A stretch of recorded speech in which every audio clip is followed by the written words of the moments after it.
Okay. So I thank everybody for being here. I'm Andrea Roventini, the principal investigator and the coordinator of the GroWInPro project. And this is the final conference where we will present the result and the policy recommendation that we were able to produce during 3 very long years of research, where there were a lot of new things and new potential threats like the pandemic and now the war. So I would like to share my slides, but I don't know why, Gianluca, I'm not able. Now you should be able. Huh? Now you should be able. Okay. Okay. Okay, so let me just use my slides, and because I would like to give just a brief brief introduction of what we did in the project. Oh, okay. And then I let the floor to the other. Okay. Okay. I hope that everybody can see it. Yes. Okay.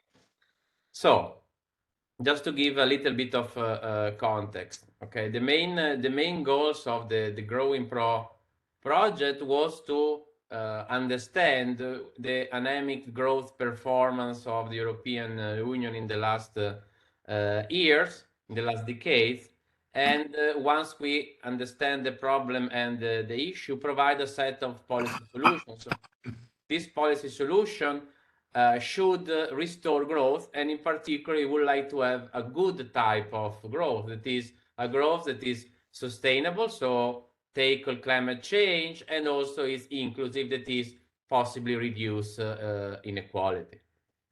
The consortium of the project was very rich, so here are all the units involved, and I think a very good characteristic of the GroWInPro project was that we included also statistical office from Italy, from the Netherlands, from Austria, and so on. I'm not going to bore you with all the results that we got, but just to give you a brief overview from a quantitative point of view, we released more than 100 working paper. We had 36 publication. We had 10 policy brief, and 2 policy brief are about to pop up in the next week. We had in progress a work package on the COVID pandemics at basically no cost, and we provide also an online model, an online integrated policy tool, which in principle can be used by policymakers to design and test different policies. We try to reach as many people as possible. We had more or less 40,000 participants to our initiative. We had a joint conference with OECD, and we tried to use all the possible dissemination channel using different type of media. So going back to what we did and what was the starting point and the changing framework of the project, the idea was to to address this slowdown in productivity growth, studying the patterns of innovation and productivity growth in the European Union, and linking this to income growth, income distribution, so inequality, and the labor market dynamics. And we had this in the back of our mind, having in mind the societal challenges of climate change, and in particular, the idea to transform climate change in a sort of opportunity to jumpstart growth again. And this was done taking into account during the project the fact that the social fabric was becoming weaker and weaker due to the pandemic. So let me just try to give a preview of our result, and then there will be more details in the next presentation. So we deal with the digital technology and the fact whether we are facing a new industrial revolution, and well, our results are telling us that we are not really into a new industrial revolution, but there are a lot of similarity between the fourth industrial revolution and the trajectory we already observe ICT. We observe also a neglect of curiosity-driven scientific research. So we see that there are more and more applied projects which are done to be marketed later. This is also worrying because we also have less and less research at the firm level, and we are observing that IPR are becoming tighter to some extent, and now they are even constraining the flows of innovation. I think Giovanni will have more things to say on that. Uh, if we consider the possible sources of the anemic productivity growth, well, what we observe is that there is a strong tendency toward servitization, even in the manufacturing sector, and this has a depressive effect on productivity. There is also a slower firm entry and exit dynamics, and so there is, so to speak, a weakening the Schumpeter Mark I model. And we also consider that we have this anemic productivity growth because there is a weakening of the institution of the labor market, and in particular the fact that workers and union have less power, and this allow firms to survive, even the firms that are not at the technological frontier. We then tackle the source of different type of inequality, and we documented and we find that there is an incomplete path through of the productivity gains to wages. So there is a wedge which is becoming wider and wider between profits and wages. This is also due to the structural reform that has been carried out in the labor market to flexibilize it. We didn't find too much evidence in favor of the so-called skill bias or the task bias technological change, which is a sort of hot topic among economists nowadays. But what we find, on the contrary, significant effect of the gig economy.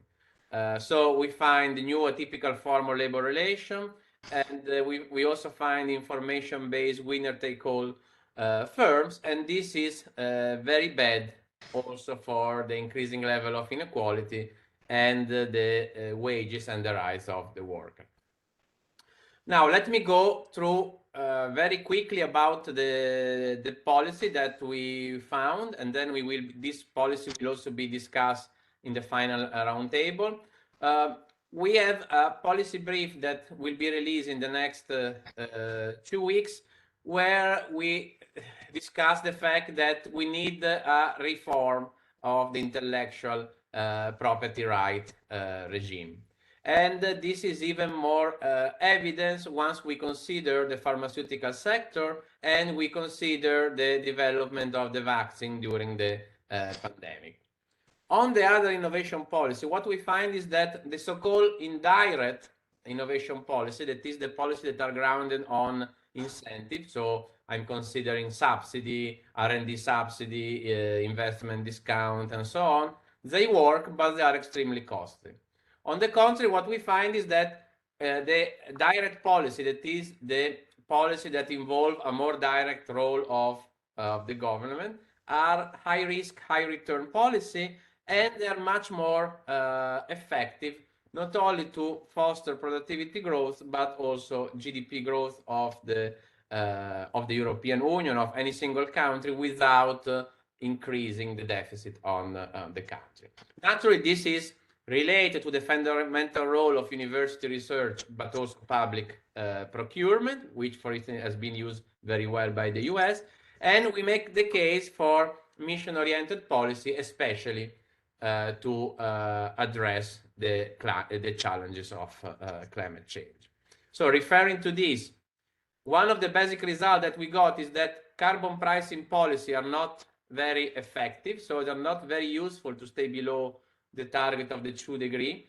And on the contrary, if you use a mix of regulation, that is command and control policy, and green investment, this can trigger a new pathway, which is characterized by sustainable growth and the decarbonization of the economy, and of course, in turn, now also of energy independent. So the climate change can be transformed in a sort of opportunity. We also state we also study the role of green financial policies that can be useful, but they will not be fundamental.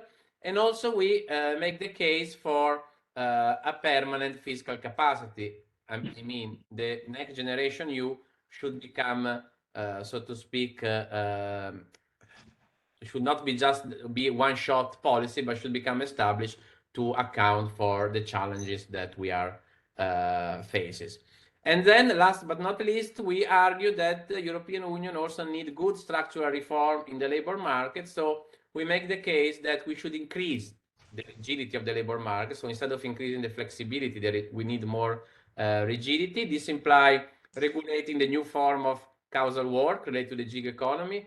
This involved the introduction of the minimum wage, and I think that we are very happy that European Union is moving in this direction, because the minimum wage is not only useful to increase wages and reduce inequality, but can also help to increase productivity. And we need to support union and workers, giving them higher bargaining power. So I would stop here, and I would pass the floor to Richard Bucus from the European Commission, DG Research and Innovation. Thank you, Andrea, for this very good introduction to the project, and thank you for inviting me to this conference today. I am a policy officer as Andrea said, at the Director General for Research and Innovation, and I've been following this project among others in the last 2 years, more or less. So it's gratifying to now be here and see what has been the result at the end. And maybe I'll take a little step back and see why are we here today, seen from the perspective of the European Union, no? And if you look back at 2018, when the research topic was published, which resulted in this project, no, the question of how to achieve a sustainable and inclusive growth in Europe was considered a key question for the future of the Union. It was argued, among other things, that we have an aging population, and this means that a strong productivity growth seems ever more important, but at the same time, it does not materialize. No? So in a way, the entire economic model of our union seemed to be under threat by this feat. No? So the topic was called something like supply and demand oriented economic policies to boost robust growth in Europe. And the ambitions of this topic were very high.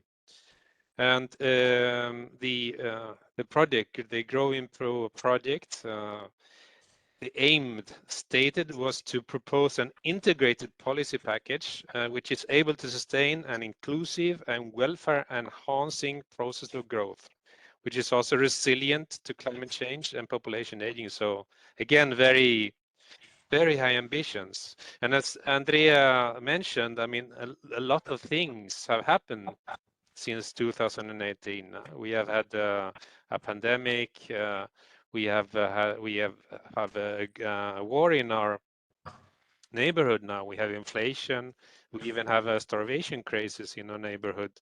But I would say that the question that we launched in 2018 still is at least as relevant as it was then. How to achieve this sustainable and inclusive growth. So it's a great pleasure to today to see what 3.5 years of hard work in research and innovation has yielded, and perhaps also something about what still remains to be done in the future. So with this, I will hand over, I believe, to Daniela and to the more interesting part of the conference. Thank you. Thanks a lot, Richard. Daniela, you have the floor. Thank you. Well, I'm Daniela Conde. I'm being project officer for this GroWINPro project, and there is not much to add from what already Ricard has said from the European Perspective Commission. I would just add one important thing. From a project implementation point of view, GroWINPro, I think, had the advantage to react very quickly to any idea or any request that I was sending via an email or via several meetings that we had. So it was an honor for me to be project officer, not only from GroWINPro, because we know the GroWINPro is the continuation of another very excellent project, which is Easy Growth. I'm looking forward as well to see the final result and the discussion, especially in the round table. But from the implementation project management point of view, I think it's one of my best projects in answering to the demand and the request that I always send to the coordinator. So thank you very much. It was very enriching for me to be your the project officer from the Commission perspective. Wow, thank you, Daniele. Thanks a lot, Daniela. I'm just very happy to hear that, because it was not always very easy to manage the project during the pandemic. Thanks a lot. So I would start with the series of presentation, and where we focus on what I was discussing in my general introduction. And I will start actually from, I think the first one is mine, and we are going to discuss about how to achieve sustainable growth. So let me just upload the slide. So I will try to go more in the detail of what I was telling to you before. Okay, so I guess that everybody can see my my slides. Okay, so what was the starting point that we had well in mind in the GroWINPro? Well, we had in mind that we are facing a climate emergency. So you have to consider that GroWINPro started before the last IPCC report, which was released in 2021. And the last IPCC report show, using the word of the Secretary of United Nations, that this report is a code red for humanity. So these are really the last year in which we can act to save the planet. That is, and to do that, we need to stay below 2 degrees Celsius, okay, with respect to the pre-industrial average. So in a way, GroWINPro was already producing research before the emergency was even more clear than it was before.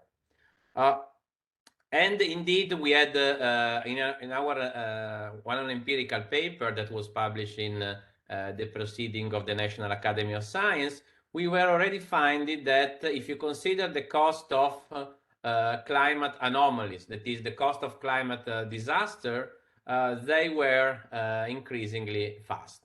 And we also find that these damages, the cost of these damages are particularly increasing in temperate zones like the European Union. So we were empirically supporting this idea of climate emergency. And what we found with our theoretical research was also that this climate emergency can really alter the very process of economic growth. Why? Well, because you can stay some years or some period of year where the pattern of growth is very similar to what we have experienced since the Industrial Revolution or in the last 15 years. But then, as you pass climate tipping point, the climate shocks are becoming bigger and bigger, more frequent, and it's not possible any longer to reverse the system. And this could permanently affect the property of the economic system and the long-run growth of the economy, together with some short-run indicators such as the unemployment rate. So we start studying different type of policy for the transition. So what you find in this plot, okay, you have on the first plot you need the the temperature that you can get with different type of policy. Okay. We find that the current set of climate policy is not sufficient to achieve the target of stay below 2 degree or 1.5 degree. And in order to do so, the European Union has just released the Fit for 55, which basically there is this idea of reduce our emission by 55% by 2030 and go to net zero by 2050. And so the idea of GroWINPro was, well, can we help the European Union, the European Commission to provide some insight on the policy that we need? And indeed, that was we tried with a model that was refined and extended during the project, the so-called dystopian Schumpeter meeting Keynes model, and we tried different type of policy to stay below 2 degree. Okay, and the type of policy that we used was different types of carbon tax, because there is a big debate now on whether we should introduce the carbon tax and which forms of carbon tax we need. We consider some green subsidy, and this subsidy for renewable energy plants or subsidy for green R&D research. But also we consider what we call the command and control policy, that is mandatory regulation. For instance, ban on fossil fuel use in a capital goods sector, or the ban of the construction of the brown electricity plant. So if you want an idea of this command and control policy, well, the European Parliament has voted, has supported last week the ban of combustion engine cars by 2035. That is, combustion engine car will not be sold in Europe any longer after this day. This is a perfect example of command and control policy. So what are the results that we got? Well, the result that we got is a serious problem with the carbon taxation. Why I'm saying that? Well, we tried different type of carbon tax. So the blue one is a small carbon tax, a low level of carbon tax. The red line is a very high carbon tax. And we use an increasing carbon tax, which is the black line. An increasing carbon tax is in line with what is suggested by the model by the Nobel laureate Nordau. So by standard model, different from our agent-based model.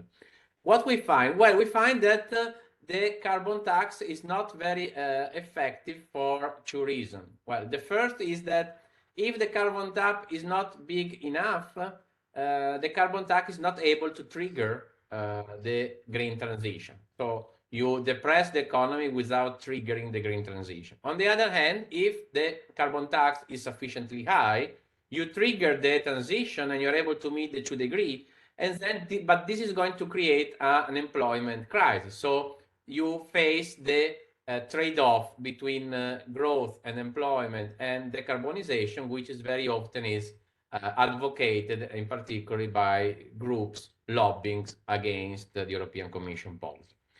On the other hand, and in particular, if you go for an increase in tax, like those suggested by the traditional model, well, you get the worst of both worlds, because you're not able to decarbonize fast enough, and at the same time you are depressing the economy.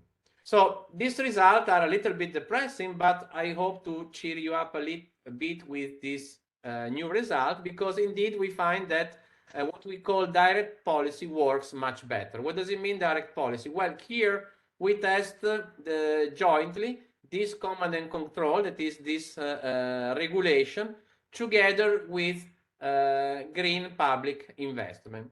And in particular, we find that command and control policy are fundamental to achieve the decarbonization of the economy. But these policies are also win-win, because if you have this policy together with the subsidy and so on, you not only decarbonize the economic system, so you stay below the 2 degree, but you are not sacrificing growth.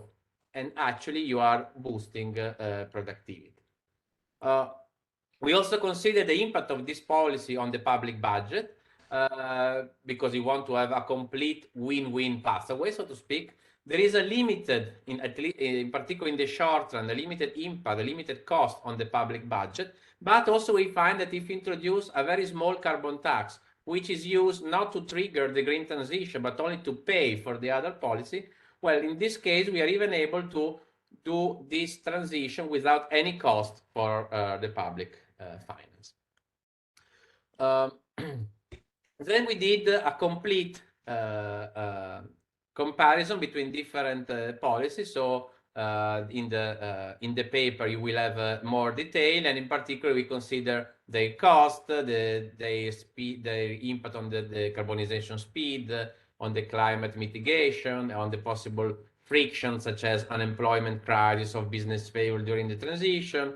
And again, this result basically tell you that the best policy mix is having this public investment in renewable coupled with command and control regulation. And I see that European Union is moving in this direction, not only for the combustion engine, but for instance, with the Fit for 55 directive on solar panel. Then we made another case for using this idea of the green entrepreneurial state. So this idea of entrepreneurial state, it was put forward by Mariana Mazzucato, which was part of the project. And what we find is that if we would be able to couple direct innovation policy to decarbonize the economic system, this type of policy could work pretty well, because they can generate the so-called positive hysteresis. Positive hysteresis is a shock which cast permanent effect. Typically, economists think about negative hysteresis, so permanent effect on unemployment. Well, with the green entrepreneurial state, you can have positive hysteresis. So you change the structure of the economic system for the better, and this is able to deliver growth and also reduce the deficit, and you achieve a win-win pathway. And last but not least, we also consider the different type of climate finance policy. In particularly, we consider a different version of the macroprudential rule. So we have a green Basel II. We consider some sort of green credit easing, so public support for credit directed toward green firm, or some change in the policy according to which banks give credit to the firm that are greener or not. Well, what we find here is that the impact of climate finance policy is not trivial. And in particular, you find, for instance, that each policy alone does not work. But there is, if you combine all the policies, so the results are good, and they trigger a win-win dynamic. So we find evidence for the non-additivity of this policy.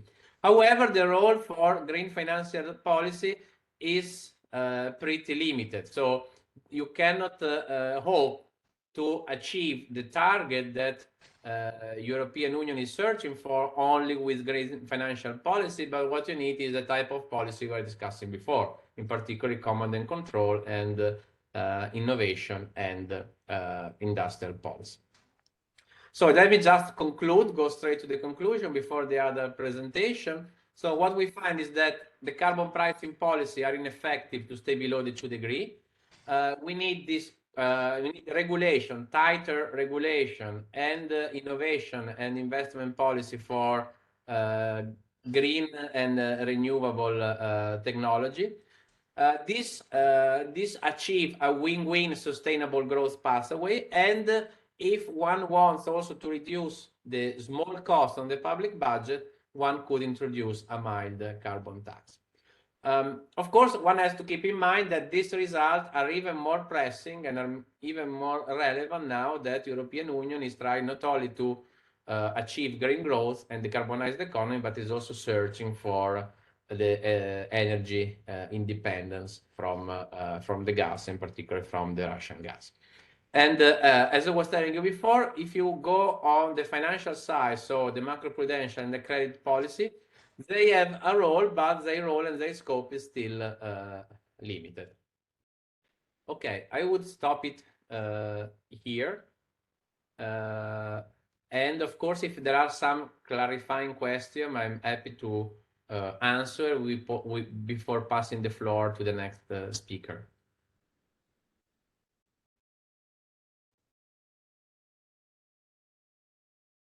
Okay, I don't see any. Gianluca, maybe if you see someone, please let me know. Okay, if you see some questions.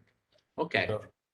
so the next speaker is well, we have a couple of speakers actually. The next talk is about the drivers of inequality, technology and institution. And here we will see the result presented by Maria Enrica Virgillito from Scuola Superiore Sant'Anna and Philip Harting from University of Bielefeld. I don't know who is the first.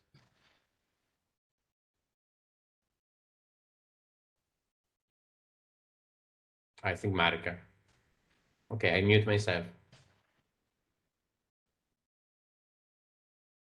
Okay, can you listen to me? Yes, I think so. And you should be able to see my slide. I think so as well. Yes. And okay, great. So what I'm going to present is basically, let's say, a short summary of the results that we developed during those 3 years of very interesting collaboration. And now I'm talking about. I mean, I'm part of the Sant'Anna unit, and I've been working both on, let's say, much more theoretical oriented. Let's say project and empirical one. So I will try to provide a summary in terms of one of the, I think, most relevant question that the project has addressed. So drivers of inequality, that actually is a sort of cross-cutting theme that you find all over the entire project. So it's not, I would say, a result that is specific to a single work package, but is something that we try to cover with many different angles. So let's say the results are condensed key messages that comes from many work packages, at least from work package 1 till work package 4. So the very first question that we had in mind and that we are still trying to address is whether inequality is a matter of technology or rather of institutional settings. And why we frame the question in this respect? Because, as you know, there is a strong debate in terms of, let's say, inside the discipline and also outside the economic discipline about sources of inequality. And there is clearly a dominant approach that is the one put forward mostly by US-based scholars that have then been adopted by even European scholars in terms of skill bias technical change. This was the very first version developed during from the 90 until the 20, the beginning of 2000, and then the routine bias technical change approach that was a revised version of the skill bias technical change nature of inequality, and finally, more or less, you have let's say each 10 years, let's say a revised version of the role of technical change as driving forces. The latest is the task bias source of, let's say, wage inequality in terms of main determinants. So if you want to have a clear understanding of the main drivers of inequality, according to all this theory, is you should look at technology. This is the whole key message. And clearly this technology has a different effect. At the beginning, it was framed as being only, let's say, labor enhancing in terms of good productivity effect versus workers. Then has been rephrased in terms of there may be also displacing effect, particularly tackling the so-called middle part of the wage distribution. And finally, the last version, the latest version, has put forward this dual effect of technology in terms of so-called restatement effect. So technology might create new tasks in terms of new sector that come up and that can absorb the new labor force, and instead so-called displacing effect, where technology actually is acting as a destroying factor. And just to quote the most relevant papers that have been papers in contribution that come from, let's say, a much more dominant and mainstream approach, you see the contribution by Vision Folsom and McAfee to a very important and popular book, 2011-2014, that, by the way, it's important to stress that they were developed after the great financial crisis. So this was also a period of restructuring of ideas in terms of, let's say, new areas to look at, to understand how to escape from the financial crisis. And they started to do this, long-lasting research. Then the other seminal contribution by Acemoglu and author, that is part of the Handbook of Labor Economics, where is clearly, let's say, put forward this idea of the U-shaped distribution in terms of both wage dynamics and occupational share, and a very much popular Frey and Osborne paper about the 47% of occupational category destroyed by, let's say, new technologies. This was the narrative, but the point was that before this narrative and before this different time, there were already some patterns that were coexisting and that were evolving. And this was before, in the sense that many of these patterns actually started with the phase that is neoliberalism. So at the beginning of the 80s, with the end of 70s, beginning of the 80s, and clearly accelerated from the 80s to the 90s. And those patterns were actually the industrialization in the west part of the world, stagnant dynamics in terms of wage, and growing divergence between productivity growth and wage growth, declining labor share, massive surge in corporate profits, so increasing functional inequality, and polarization and growing number of part-time jobs. So some forms of, let's say, restructuring, deep restructuring of the capitalist machine were already going at a quite fast speed before these new, let's say, different periods that was, before it was like the time of robots, then became the time of artificial intelligence. Now maybe it's the time of the super artificial intelligence. And we are always trying to understand which will be the difference because of the arrival of this new technology. Actually, GroWINPro was somewhat delving into the old tradition that was put forward by a scholar like Luc Sete, which is an honor for us to be a reviewer of the project, but also Chris Freeman. And the whole idea was, and Giovanni and other co-authors from the SPRU tradition, that actually we should go beyond technological determinism, and there are other systems that plays a role together with the system of technologies. And those systems are the system of the economic machine and the system of social relation and institution. Now I show a picture which is not a picture that is a result from the project, but is an idea to give you, to frame the discussion in terms of the role of institution and the role of inequality. So you see from the one, you see two lines. One line is the dynamics of the union membership since 1918 until 2008, and the other one is the dynamic of the share of income going to the top 10%. Clearly here we are not doing any causal statement or inference. What we see are clearly coexisting trends and coexisting patterns. So beyond technology, there are maybe some other elements that we should look at. And let's say briefly, in terms of results that we got, we document declining labor share both across sectors and along global value chain. So we look at the dynamics of labor share across, let's say, the interdependence of the vertical subsystem, and we were able to find in both cases, so within sector and also, let's say, along global value chain, declining labor share dynamics, particularly accelerated after the 2008 crisis. When we look at the micro level analysis in terms of firm level dynamics, we document that there is a pass-through in terms of productivity growth to wage growth that is rather tiny. Actually, in this case, we look at the Chinese economy and at the different, let's say, effect of the ownership structure on this pass-through.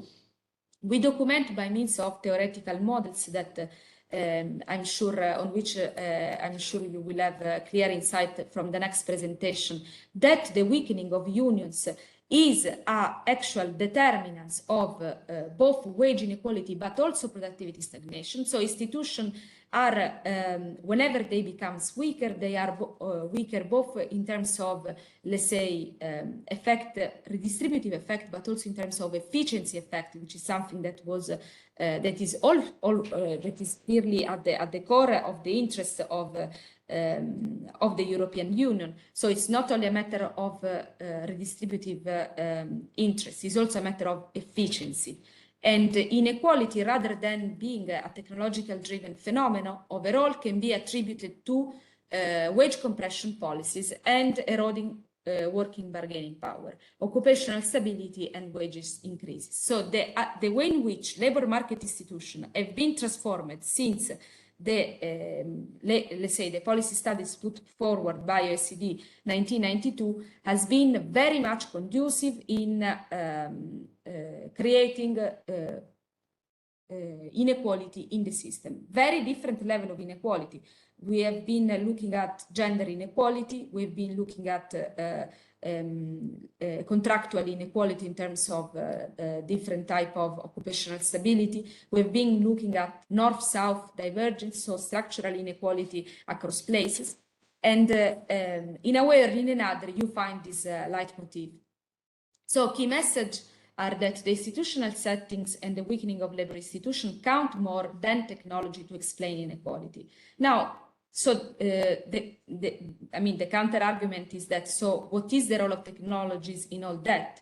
Technologies are, rather than being, let's say, the first determinant, are an accelerating factor and reinforce existing practices. And what we saw is that, let's say, still the gig economy is not the relevant way in which labor markets are organized, hopefully, but there are trends that you find not only, let's say, in the gig type, purely remunerated service type service world, but also in the more industrialized sector, in, let's say, old style factories, that technology is a mean to accelerate existing divergence in terms, for example, of capacity to control the rhythm of work, the pace of standardization, to monitoring the activity, and let's say beyond enhancing eventual productivity growth, also reducing the scope of human intervention inside the process. So this is just an idea of the very, let's say, extreme digital Taylorism archetype put forward by the use of an app used actually by Uber Eats in this case, and it just tells us the way in which the starting pay was gradually decreased by the app in itself. So as you know, algorithmic management is now one of the most studied and discussed technology in terms of the capacity of this technology even to act as a human in terms of decision-making power. So all these trends for us were very much important and were put were assembled in a piece in the first policy brief, actually. And during our conference last year, it was a midterm conference, we had Professor Stiglitz giving the keynote lecture, and actually the policy proposal that he was putting forward was the idea of steering the direction of innovation and rewriting the rule in terms of redistributive schemes able to close the gap between the north and the south of the world. He was talking about the richer and the poorer, but even inside a very advanced society, between winner and loser. And overall, let's say, I want to stress that when we, I mean, technology cannot be, let's say, the excuse not to act, but we need to have the capacity, collective capacity, to shape different policy action. This was clear from many results, also because what we see today is the result of policy intervention done in other directions. So maybe there is space to, let's say, rewrite the rule in a different framework. And I stop here. Thanks a lot, Marika. So I give the floor to Philip Harting from University of Bielefeld. Okay. So,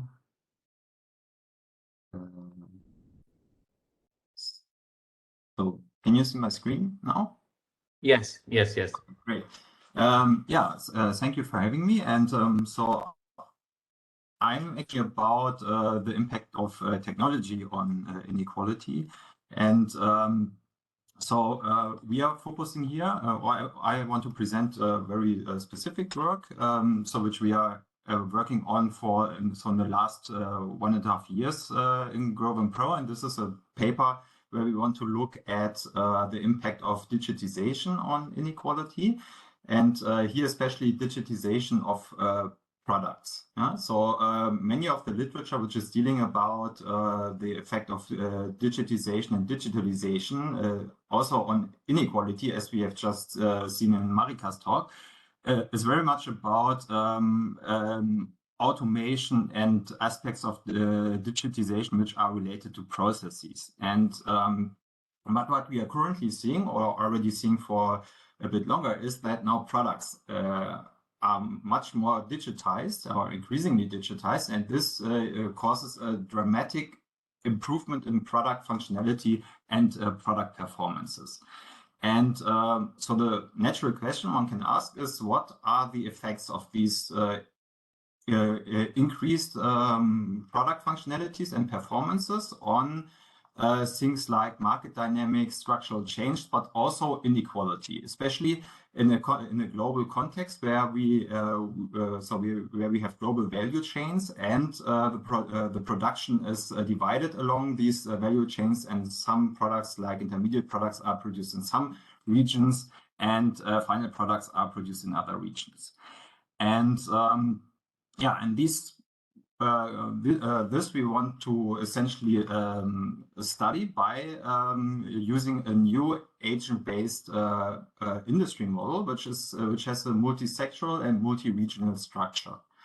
And to give a very brief idea how the model looks like, so the core of the model is a global value chain where we have a final goods sector and a conventional intermediate goods sector. And at some point, there's then the emergence of a digital sector, and the digital sector is also producing intermediate products, which are used in the final goods sector. And these digital components, as we call them, they essentially, so they are implemented in these final products and improve the quality of the final products. So which means that if a final good producer implements these digital components, this is a possibility for this firm to increase the quality of its product. And these digital components, so you can imagine them as like a software also. So they have certain characteristics, especially they are non-rival and excludable. And a digital goods firm can produce them at essentially zero marginal production costs. The only thing, these digital goods firms have to invest in R&D in order to improve quality of the digital product. Okay, kind of the basic core of our model, and then there is a kind of closed economic around. So we have also feedbacks through labor markets and goods markets and so forth and so on. Yeah, and we use then this model in a two-region setup where we assume that both regions start essentially in a state before digitization. Yeah, so where we only have the conventional value chain. So the conventional intermediate product is supplied to final goods producers and used there to produce the final good.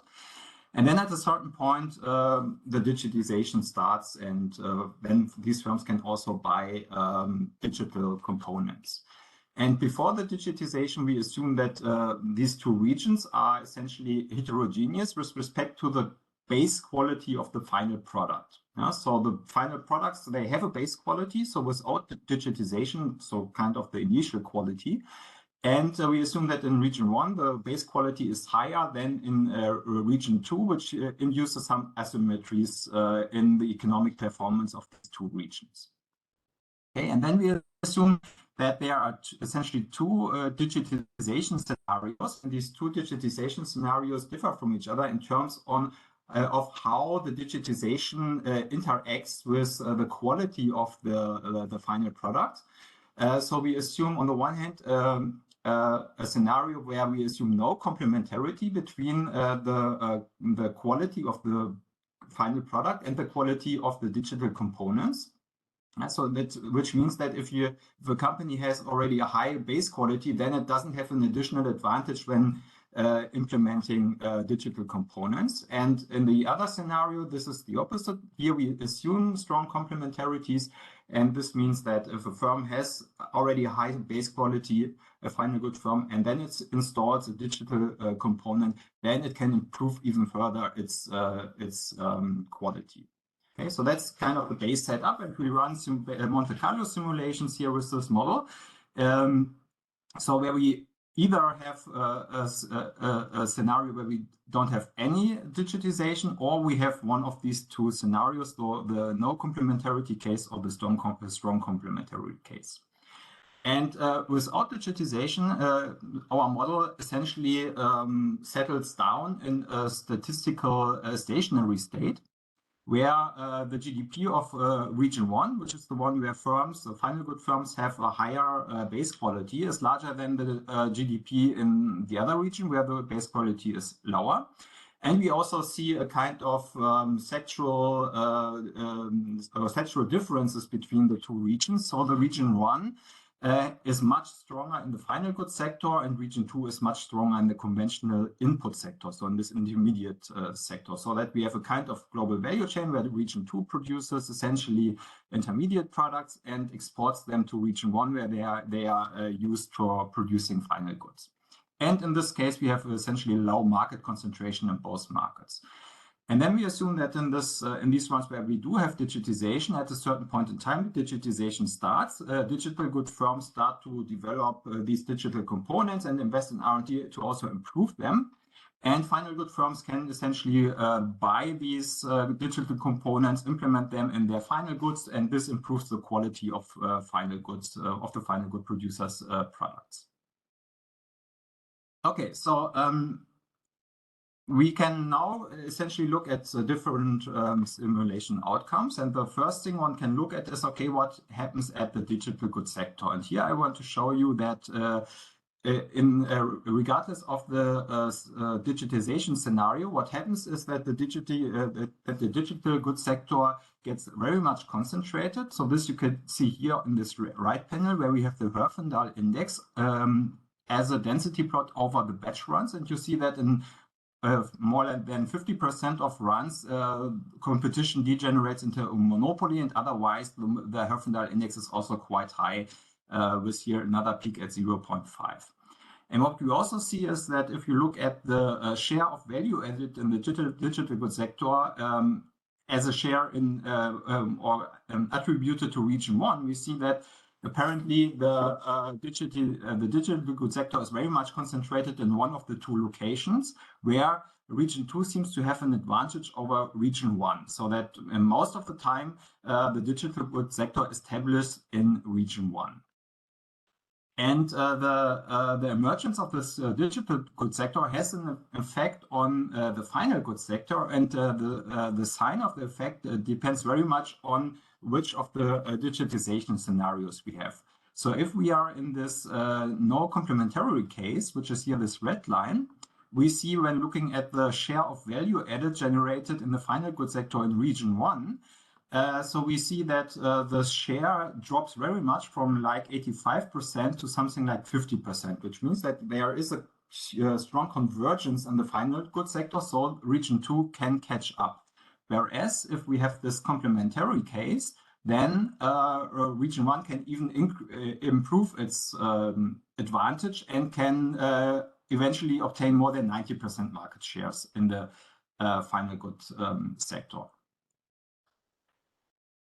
So now let's look what is the implications for inequality. Yeah, so here we have for these three scenarios, so the no digitization case, the complementary case, and the non-complementary case, and the complementary case.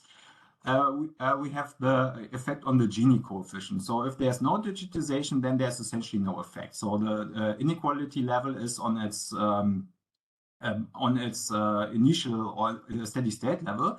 If there's digitization, then it apparently depends pretty much on the kind of scenario, how the effects on inequality look like in each location.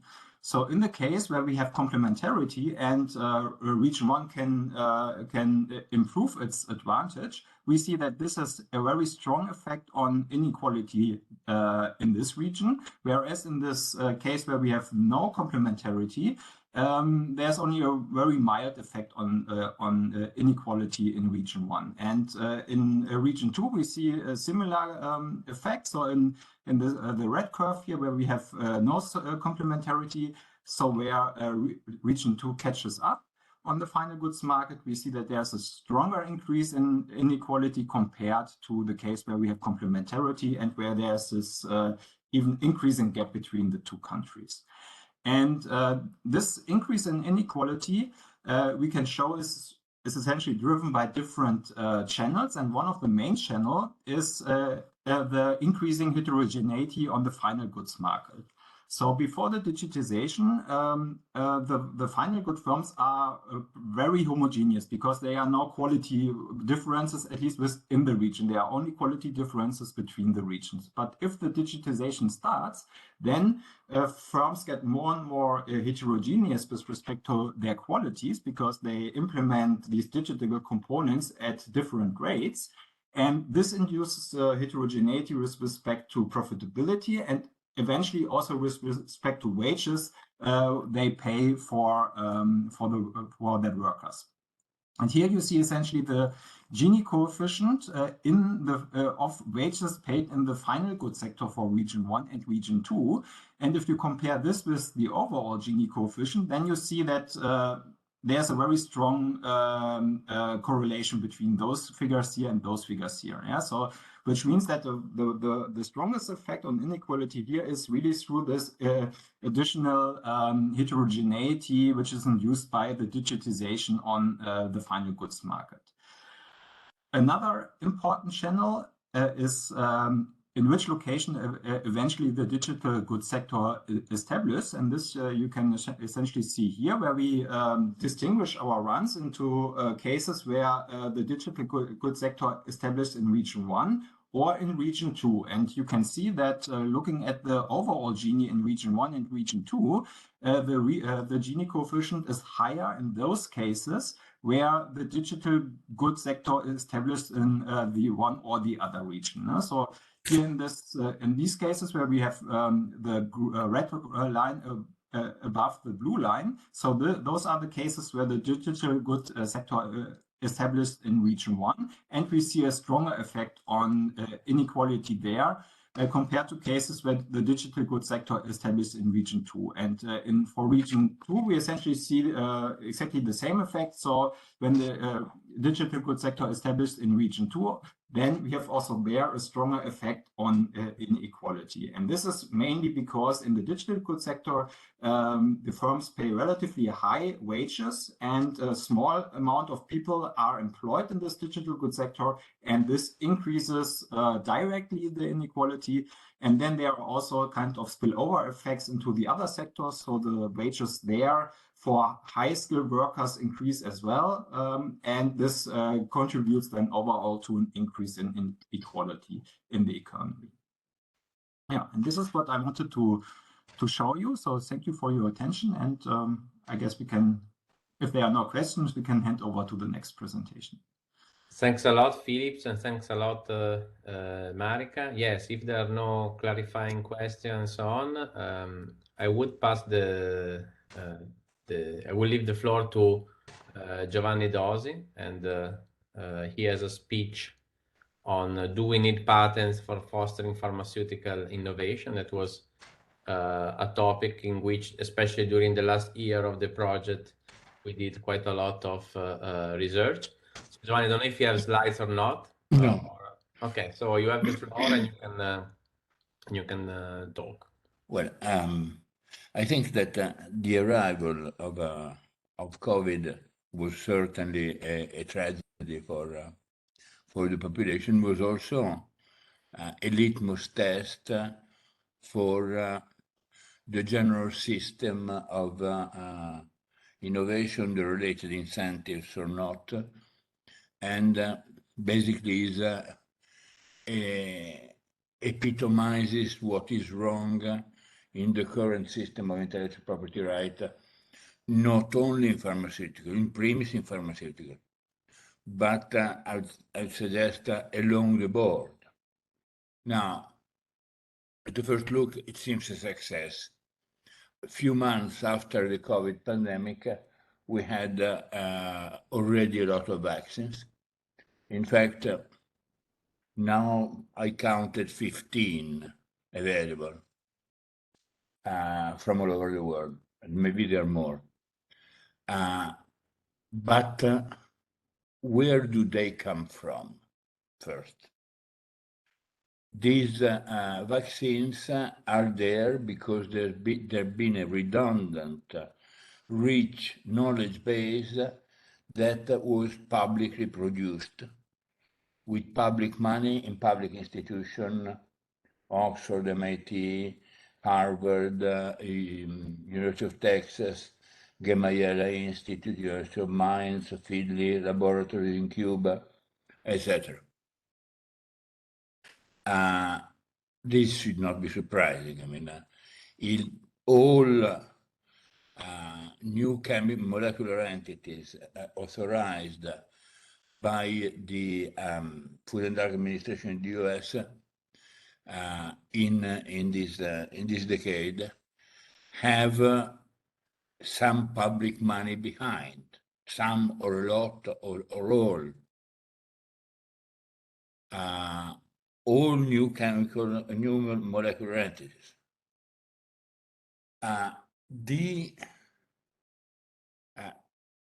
Historically, these new molecular entities did not include vaccines. I mean, vaccines plus antibiotics were around 6% over the last 20 years. Why? Well, essentially because Big Pharma did not care about vaccines. Because it's obvious that it's much easier and much more convenient to make a disease chronic and keep producing medicine to keep that disease going on and under control rather than developing a vaccine.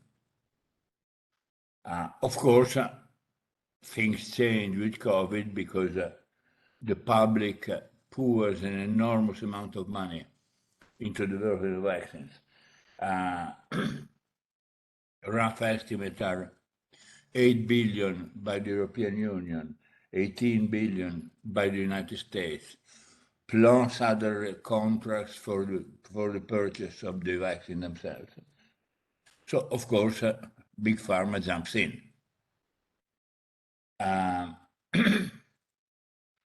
This already is a sign of a dysfunctional relation between the public and the private and the way knowledge is generated and knowledge is exploited. This goes beyond the standard point of regulatory capture. I mean, is the state that privatizes itself with some significant difference. I mean, at least in the US kept some instrument of command. For example, the Defense Production Act of 1950, developed at the time of the Korean War, in which the state can tell the industry, I need this and you must produce it. I give you the money, but you must produce it. And if you don't, it's a felony. In Europe, it's even worse because it's like, well, in both cases, Europe and the US, it's like privatizing a war. I mean, people keep talking about wars. the war against vaccine. Nixon established the National Institute of Health, saying this is the war against cancer. Rightly so, because when you have a war, you don't have economists don't have any say. War are too serious a business to have economists around. You need command and control because cost-benefit analysis and all this crap does not work. So privatizing a war is already bad, but at least in the US government keeps the instrument to say, you must fight such and such a war, and I want you to win it. Europe basically says to a group of mercenaries, here is some money, a lot of money, you decide the war that you want to fight, and good luck. We hope that you win it without any control, without any command. Take the money and run, and we'll see afterward. This is clearly dysfunctional from the point of view of the public result, and also dysfunctional from the point of view of the resources that the public pours into the private sector. Of course, behind that, there is a dysfunctional setup of the intellectual property regime,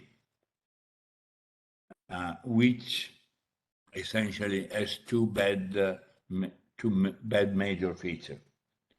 One is that following the Bayh-Dole Act in the States in 1980, followed by similar measure in Europe, one can patent result, research result financed by the public, and maybe also performed in the public. I mean, we all live in institutions in which they put a price on having a patent, rather than saying having patents is prohibited in public universities, as it was before 1980. So the privatization of research, pure and applied, is the first major drawback. The second are the TRIPS agreement. The TRIPS agreement that for the first time in history make universal a very tight regime of appropriation. Never happened before. Before, countries that were behind the frontier generally had very loose IPR regime, and in the specific case of pharmaceuticals, even advanced countries never had before appropriability.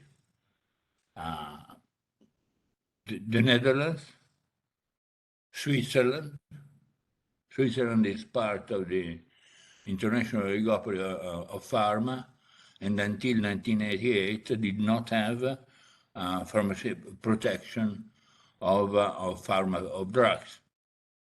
Still had an industry at the core of the oligopoly.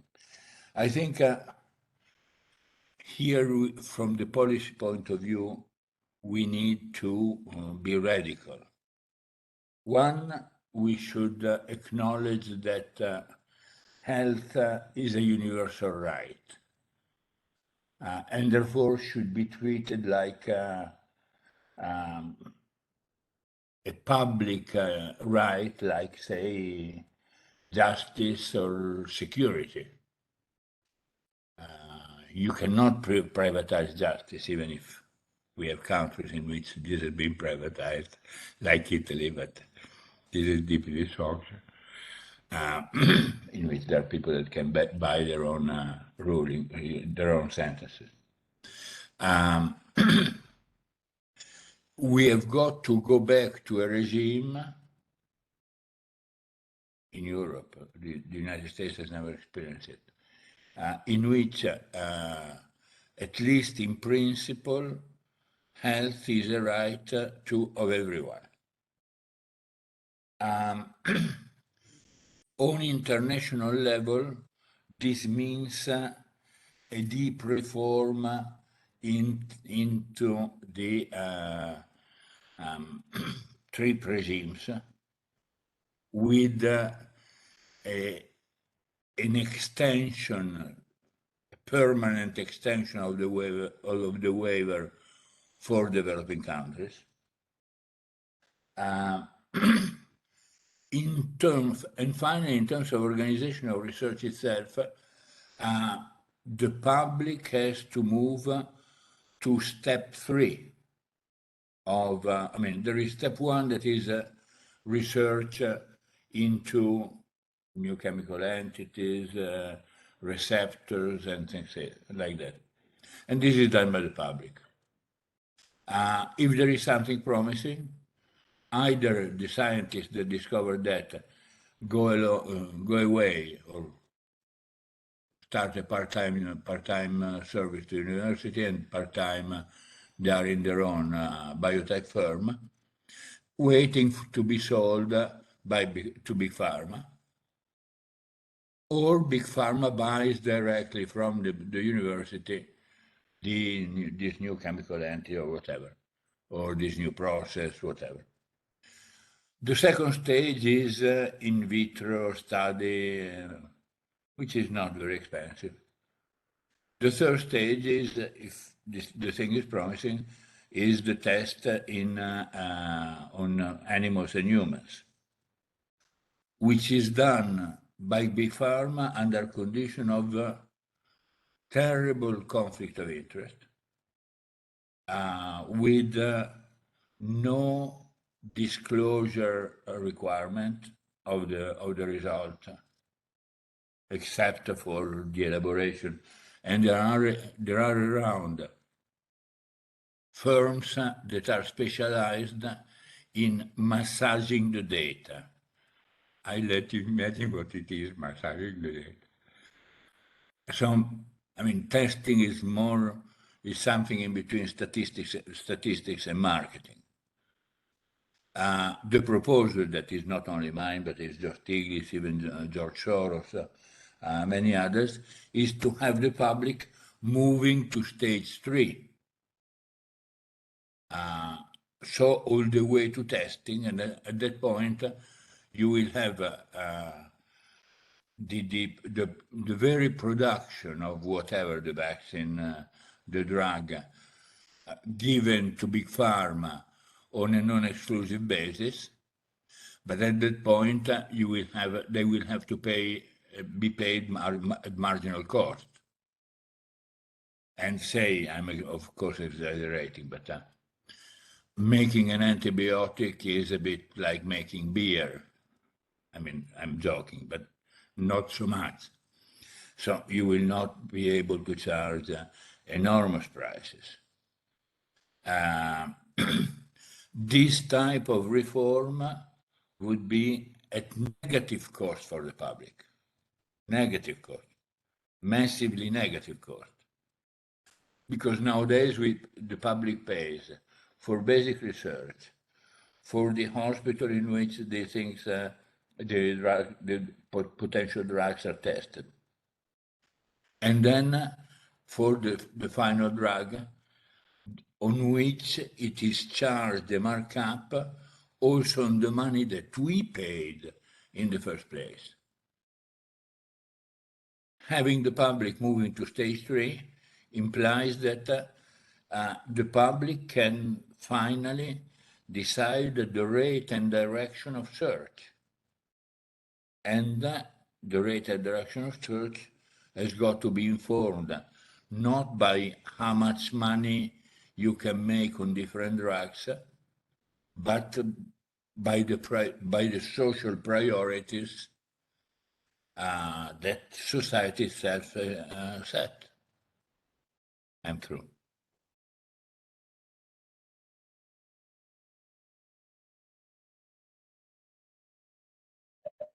Andrea? Yeah. Okay, it was not clear to me that you were finished with the tone on the voice, so you were about to say other thing. Yeah. So thanks, Giovanni, for the talk. And still, if there are no questions, because a little bit behind of time, I will leave the floor to Werner Oeth from WIFO, and Werner is going to talk about structural change, global value change, and the evolution of the international economy. Yeah.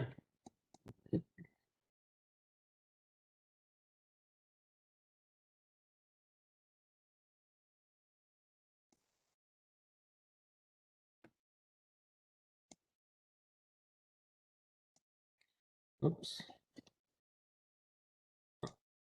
So now you can see my screen. Yes, Werner, we can see. It's everything. Okay. Okay. So I'm talking about structural change, global value chains, and the evolution of the international economy. It's essentially a very broad brush presentation, summary of most of important results of contribution done by the WIFO team, but also by other contribution in the project.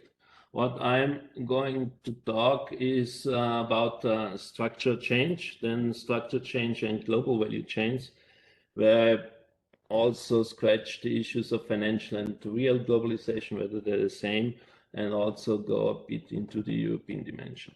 The last, what I said that efficiency versus resilience challenges and research needs. There I want to convince you that our results also fit in the general policy conclusions of the GroWINPro project. And second, research not only leads to answers, but very often leads to additional questions. So structural change is essentially the relocation of activities or output in the process of economic development, which is guided by supply, it means productivity, technology, new products, and demand, that is price elasticities, because the increased productivity leads to price changes and income effects. Those shape structural change. What we know is from history that the share of agriculture decreased, that manufacturing increases at the beginning, and in the end, it's the service share, which is the services make up the largest part of the economy. But which is hidden behind that is that structural change is uneven, not only within countries, but also between countries. It leads to losers and winners, to inequality, and also structural change is also often linked to development traps in economic development. And the structural shifts at the same time affect the growth potential and induce economic adjustment processes, which can be progressive or very painful. What we observe in the past decades is this structural change towards services, which has implications because it is mostly driven in the advanced countries by business services and non-market services. Non-market services refer to education, health, and so on. So this reallocation is stronger in an employment share than in the value-added shares, which implies that, at least from the perspective of labor productivity, the growth potentials tend to decrease. That needs not to mean that welfare is decreasing, because an increasing of the health sector can have positive welfare implications. And what we also see, a second issue, is this shift towards manufacturing becomes more difficult. That means that it becomes for emerging and developing countries more difficult to switch into the manufacturing sector and have these growth miracles. And climbing, that implies that climbing the ladder of economic development becomes more difficult. But there is also hidden behind these very secular shifts, there is a lot of heterogeneity, because the quality of specialization matters.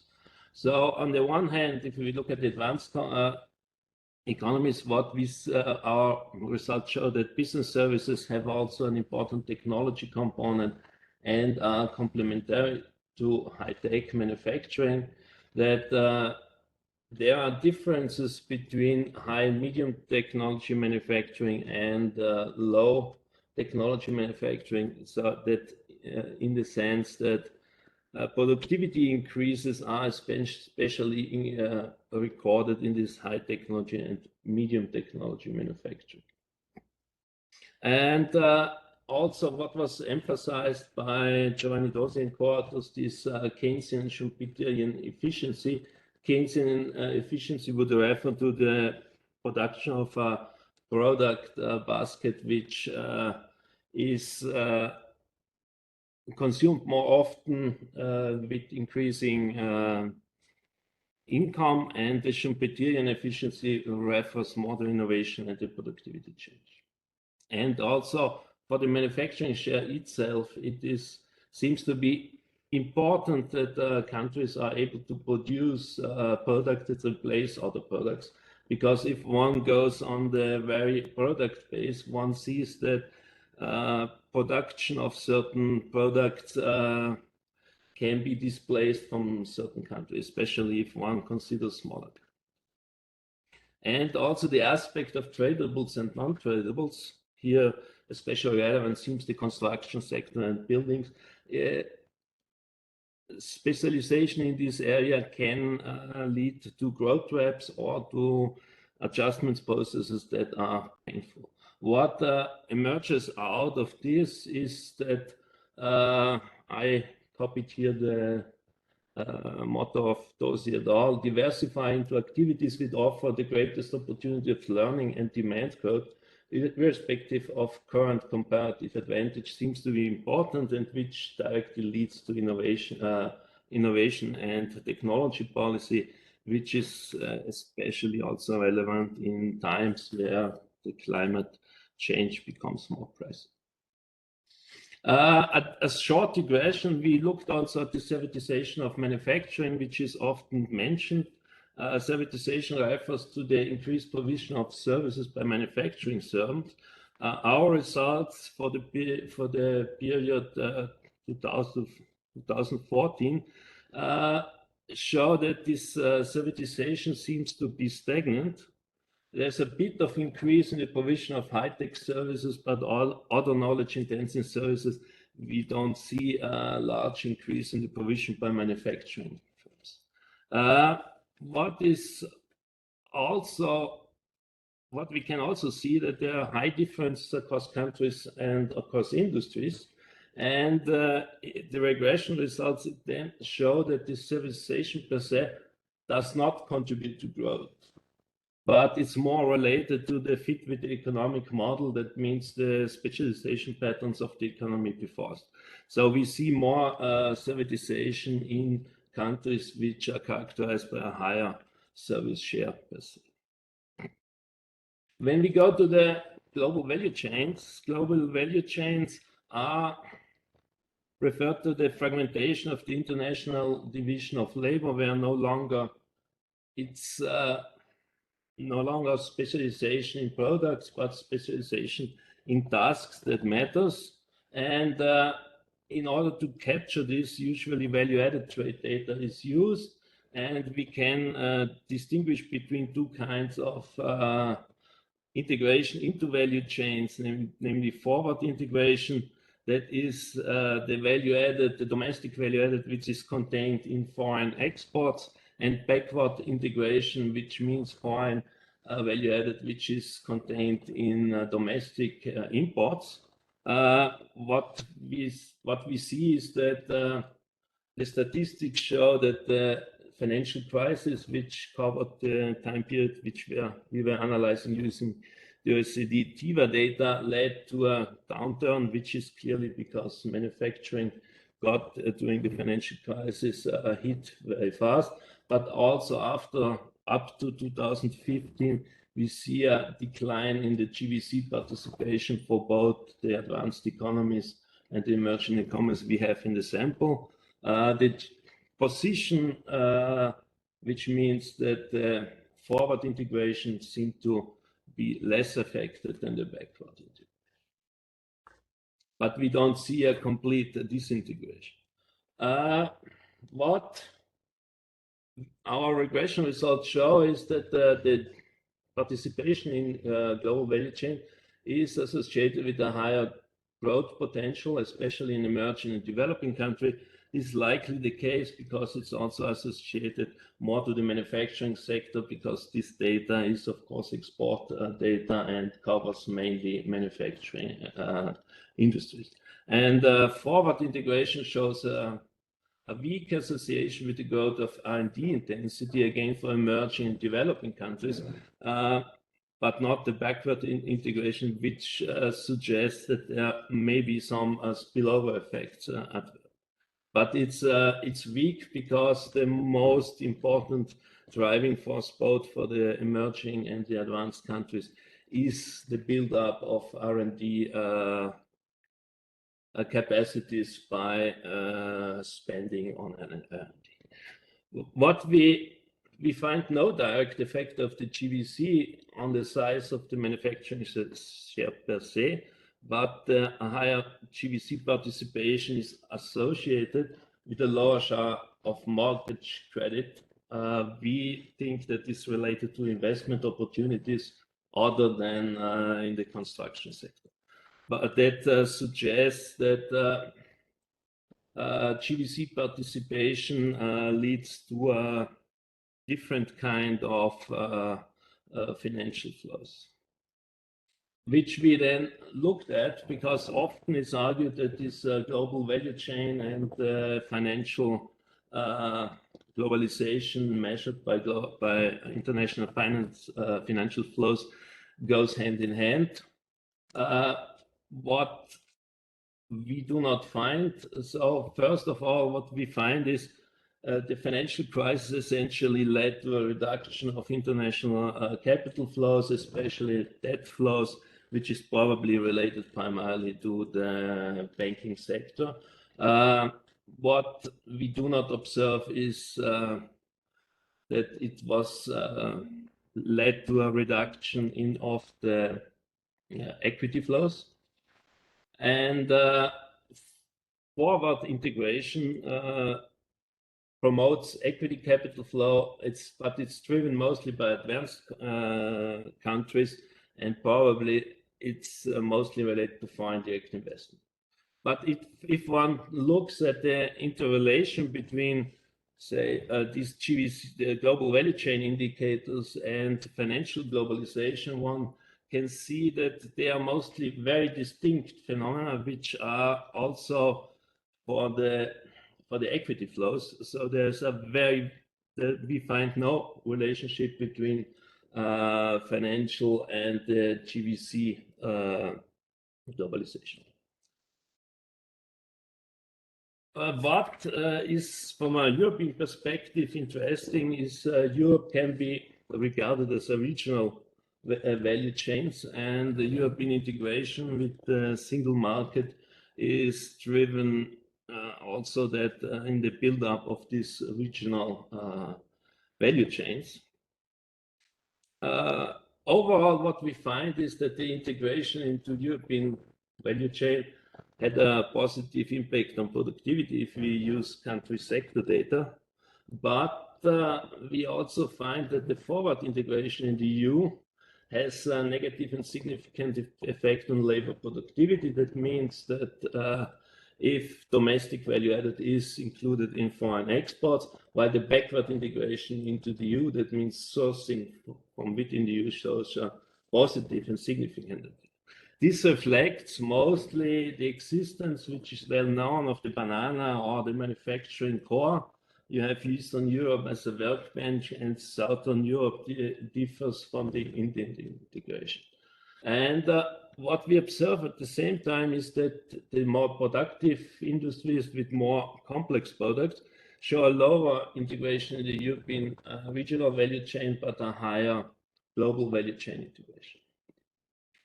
One could conjecture that the institution of the single markets may also give rise to specific, potentially unwanted specialization outcomes,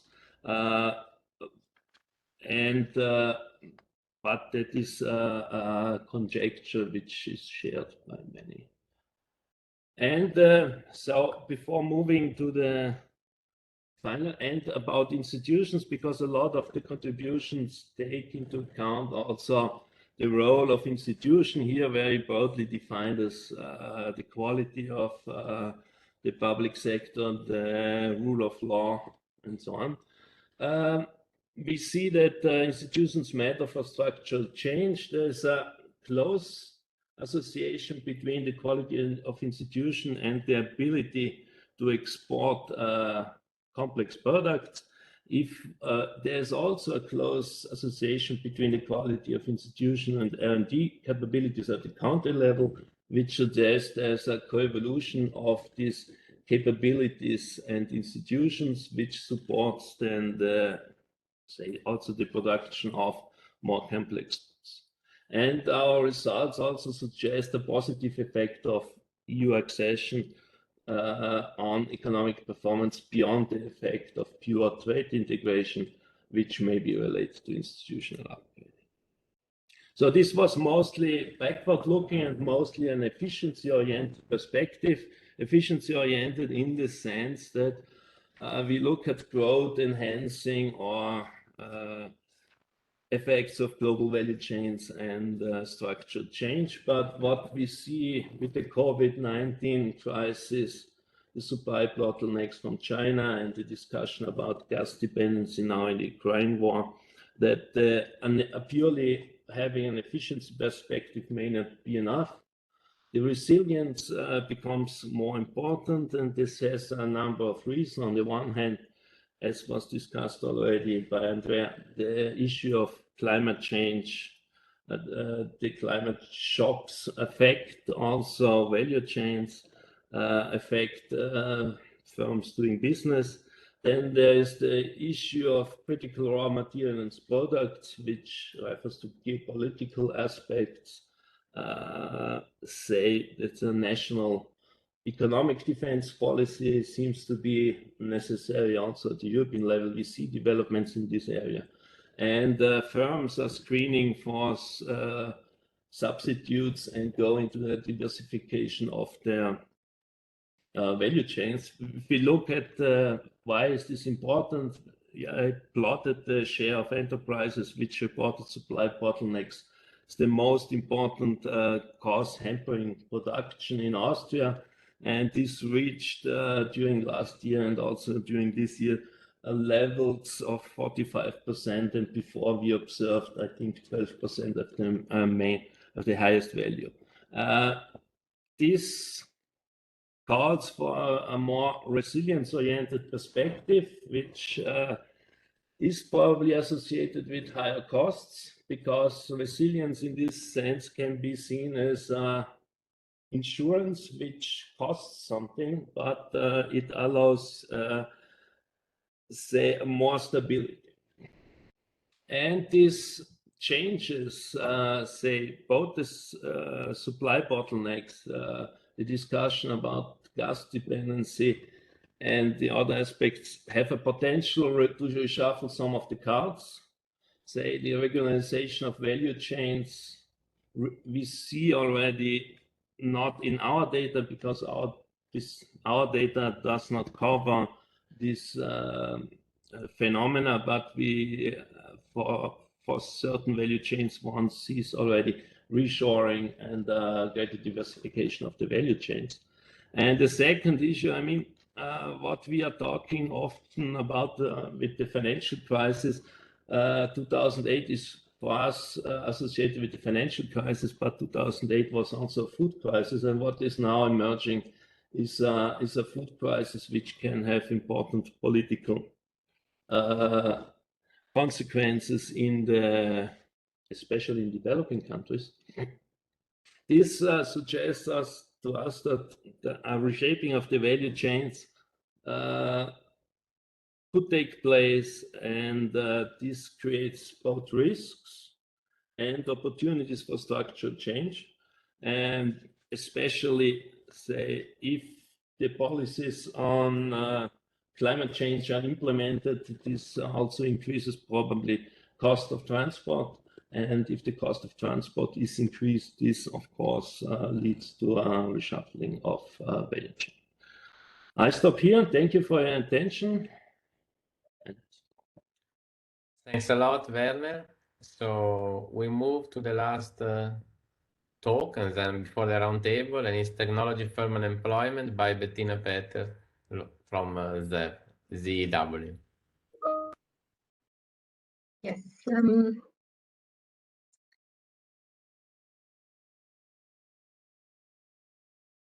Hope you can see my screen now.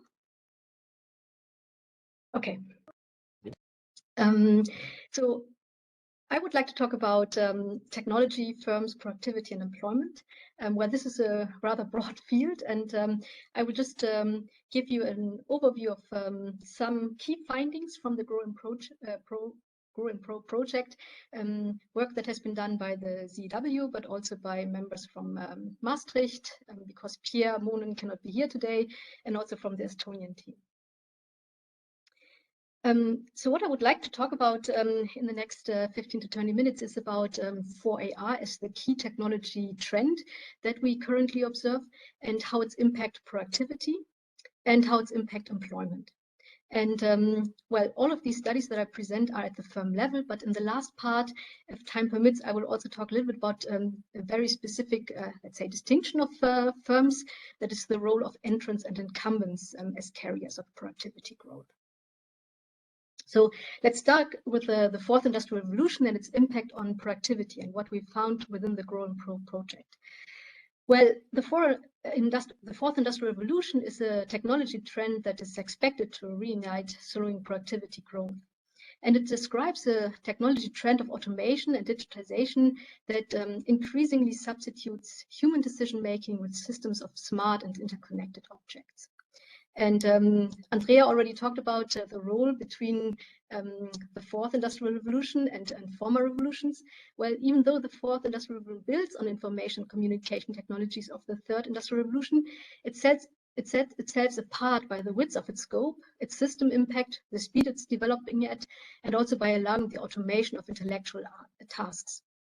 And in that sense, we expect 4AR to drastically change production and R&D processes, business models, and organizational structure of companies in a very wide range of industries. And that's why particularly 4AR is an important technology within this field, is supposed to be the next general purpose technology. Now, when it comes to 4AR and productivity, 4AR is expected to be an important source for increasing productivity for a number of different reasons. And this includes cost and resource savings, and increased flexibility in production, the provision of better customized and personalized products and services. And we heard something about this by the talk of Philip. It's about better informed decision-making that allows productivity gains, optimized delivery routes, more efficient flow of material and goods, and also reduced uncertainty. So, and there are probably even more sources than I mentioned here on the slides. But on the other hand, we also see that the developing and incorporating the technology comes with many challenges for firms. So it includes major changes in production processes, and also requires firms in many circumstances to additionally invest in new and different skills, knowledge, and complementary assets. So when we look at the empirical evidence, we can say that it's at the moment still very scarce. There are recent papers by, for instance, Acemoglu on the adoption of industrial robotics, and Benassi et al. On 4AR patents. And in what we do in the GroWInPro project, we add to this literature in several dimensions. But before that, let me come to, let's say, two key trends actually that we observe when we look at 4AR patents. Now, the European Patent Office actually suggests a method how to identify 4AR patents. And we use this method suggested by them in order to identify 4AR patents. And this is what we can see actually in the trend of 4AR application, the 4AR patent applications. And when we compare the growth from, let's say, 2000 to 2018 or 19, we see that 4AR patents have almost increased by 400%. And even within the last 2 decades, we see that the number of patents have doubled in each of the decades. So it's still unabatable growth. And at the same time, the share of, sorry, this is a typo, it should be non-4AR patents, increased by about 20%. So that actually leads to a situation where the share of 4AR patents nowadays has increased from about 5% in 2000 to more than 15% in 2018. Now, this is driven by all technology areas within 4AR, so core, enabling, and application area. But there's what we observe actually are two things. First of all, there's a trend towards enabling technologies. And then there's also a trend towards the bridging of patents. So bridging patents actually means that these are patents that combine more than one technological area. And what we see is actually that the share of bridging patents increased from 11 to about 60%. And even within the short period of 2011 to 2018, we see that the share has doubled from about 30% to 60%. So it means that more and more patents actually combine different technology areas. For instance, nowadays 20% combine technologies from the core and application applied technologies. 17% from enabling and applied, and 7% even combine all three technological areas. So that's a trend that also has implications for what we do actually empirically, because it means that we it becomes more and more problematic actually to look at a specific technology, because we see more and more actually combinations of them in the 4AR activity. And what we also observe is that the patents, the 4AR patents, strongly diffuse actually to other areas as well. So what we see is that they are increasingly combined with other non-4AR technological areas. So that also implies that the digital intensity of 4AR patents decrease, but this is a sign of diffusion actually.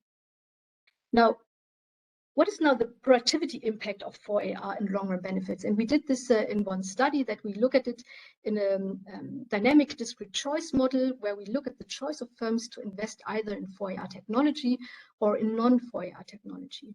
And firms, that's the basic idea, will invest in the 4AR development if long-run expected benefits are larger than the development costs.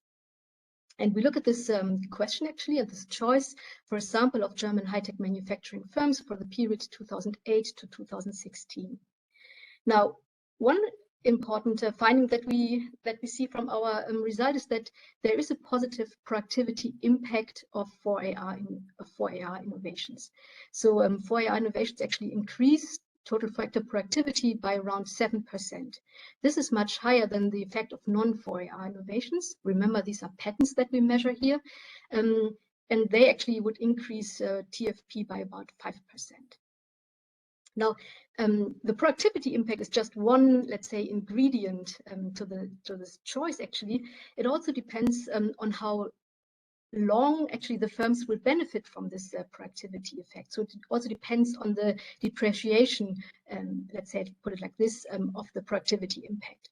And it depends also on the development costs. And this altogether actually tells us something about the long run net benefits. Now, in terms of the development costs, we clearly can see and estimate that the development costs are much higher for 4AR technologies than for non-4AR technologies. And what we also observe is that these development costs are higher for firms without any experience in the 4AR area than for firms that have 4AR experience. So we know that experience is important to gain from 4AR technologies. So that was shown in this study by Benassi. But at the same time, we have high entry barriers for AR, which means that for many of the firms, actually the net benefit is negative and they will not start doing this 4AR activity.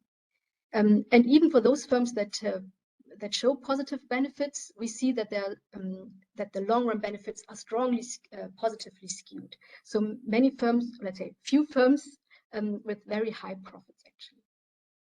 Now, given this high entry barriers, of course, there's the question whether policy can do something about this. And what we also did is that we do a policy simulation and look what would happen if policy would now subsidize 4AR innovation development costs by, let's say, 25%. Now, of course, this actually implies a shift, and that's induced by the policy from 4AR innovations to non-4AR innovations. And you can see that the 4AR innovations would increase, while the non-4AR innovations would decrease due to this policy intervention. But overall, actually, this would stimulate innovation. So the gain in 4AR innovations would be higher than the loss in the non-4AR innovations that we would observe. Now, productivity increases, we can say more about that actually. In different studies, we have shown that, first of all, productivity have gained momentum, productivity increases. So this is for different phases in time actually. And when we especially look at the, let's say, first two periods, so the period between 1993 and 2008, we do not see any significant productivity effects of 4AR. But in the later period, so from 2009 to 2016 onwards, we indeed observe a positive productivity impact. So that actually tells you that, we can infer from that that we slowly moved actually beyond the installation phase of 4AR. And the fact that we see increasing productivity gains, actually, this is mainly driven by enabling technologies. So we see already that, or we saw already that there's a shift towards enabling technologies, and they mainly also drive the increase in the productivity gains. And what we also find in another study is that firms do not benefit from 4AR, or specifically in this study from artificial intelligence alone, but they only benefit from this investment if they additionally invest in own complementary assets. And here we especially look at databases and software as important complementarity assets for benefiting from AI. Now, digitization is also important from another aspect, and that's what we show in a very recent paper actually, that firms that are stronger digitized are also more resilient during the COVID crisis.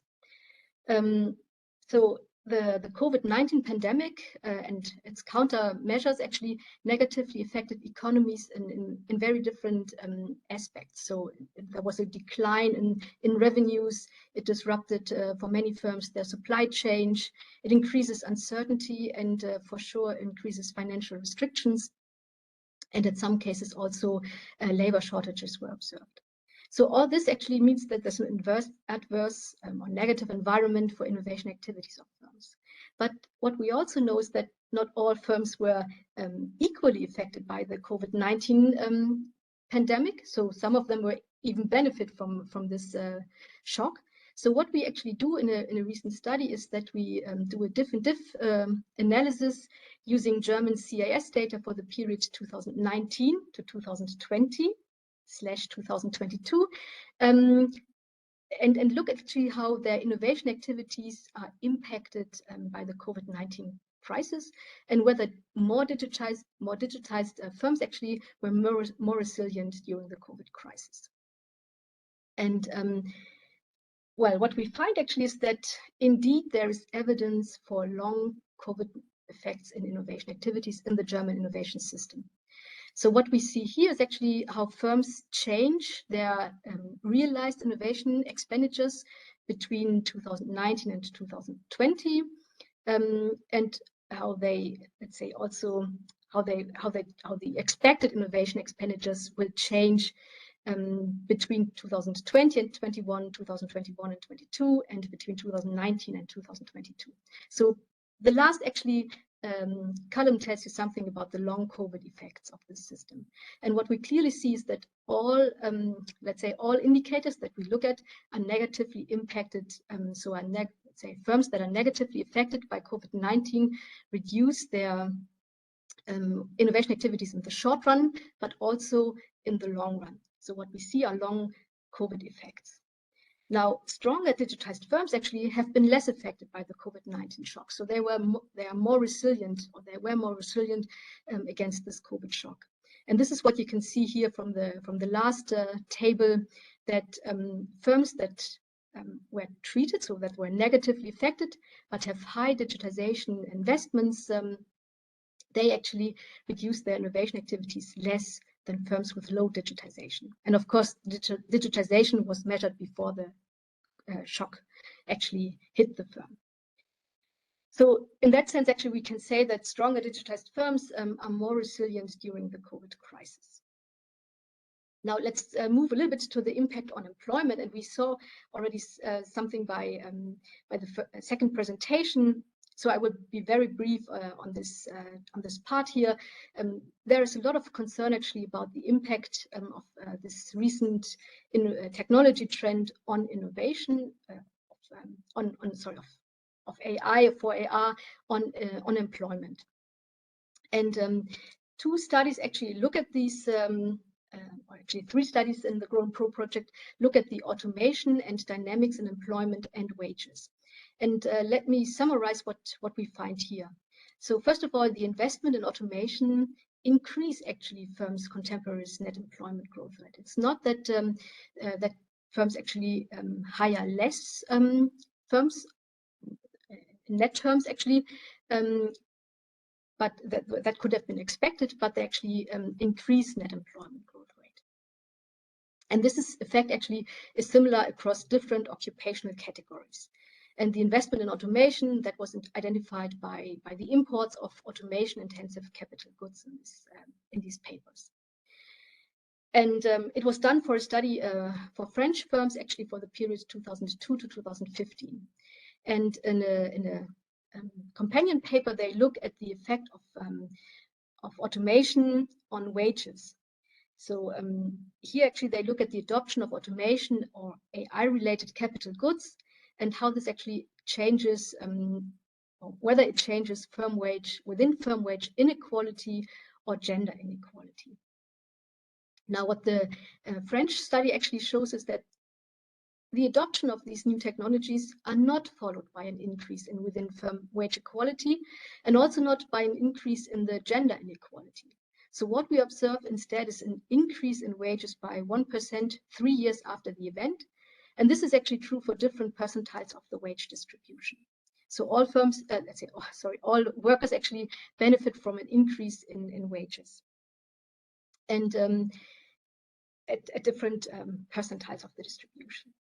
Well, with respect to the gender inequality, there's a little bit more mixed evidence. So I just mentioned that the French studies show no effect on the gender pay gap.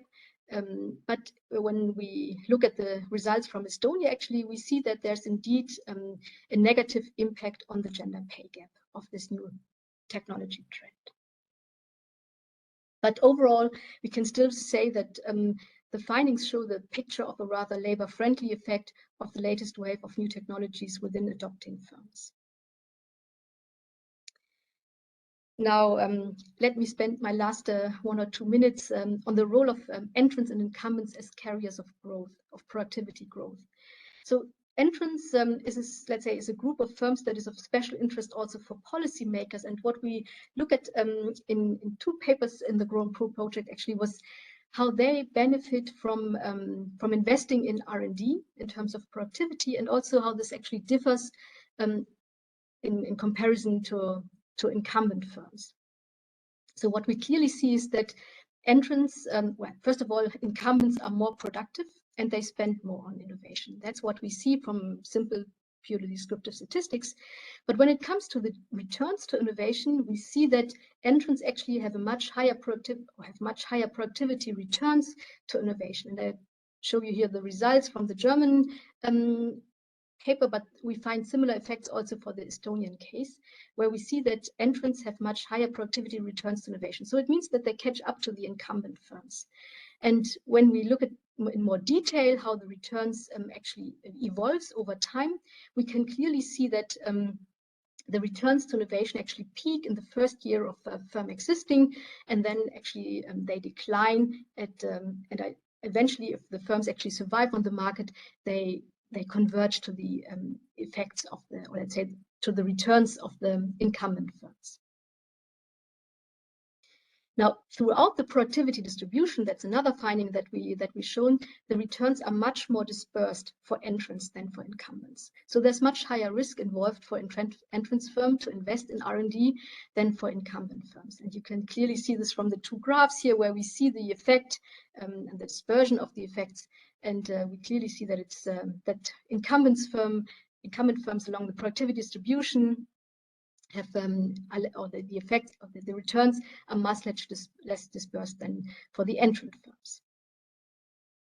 And what we also see, which I haven't put in any figures or numbers here, is that there are indeed quite different patterns in learning from external knowledge between entrants and incumbents. So whether they learn from each other, to what extent they learn from each other, and to what extent actually they also learn from other sources within their industry. And I think by that I'm running out of, used up all my time, and thanks for your attention. Many thanks, Bettina. So we had finished now with the presentation, and we can start with our roundtable. So I leave the floor to the moderator, Giovanni Tosi. Well, I mean, we have little time and a lot of subject to discuss. I mean, let me introduce with a relatively pessimistic note. I mean, from the general diagnostic that we did, and from several angles, but also other projects did on the state of the European economy, or even the Western economy, in the last decade or couple of decades, we certainly show a general decay in all somewhat welfare-related measure compared with the 30 glorious years after World War II. I mean, with worsening income distribution, weaker union, the climate change coming up as an urgency, the general disruption of the social fabric as we knew it.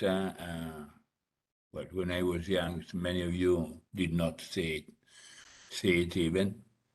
I mean, basically, we have lost in the last 30 years or so that inclusive mixed economy that was taken for granted until the 70s, with near full employment, with pass-through of wages, of productivity to wages, etc. The big issue, and of course we cannot handle it in 10 minutes, is things have changed, but how do we get back to precisely inclusive, sustainable growth, not as a slogan, but as an idea of society and of the economy. And on that, I mean, there are a lot of things to do. I mean, that go for climate,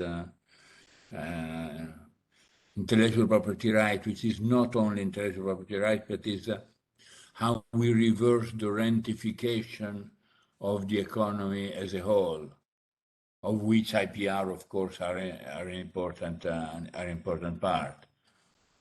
How do we redistribute power away from especially finance to the workers?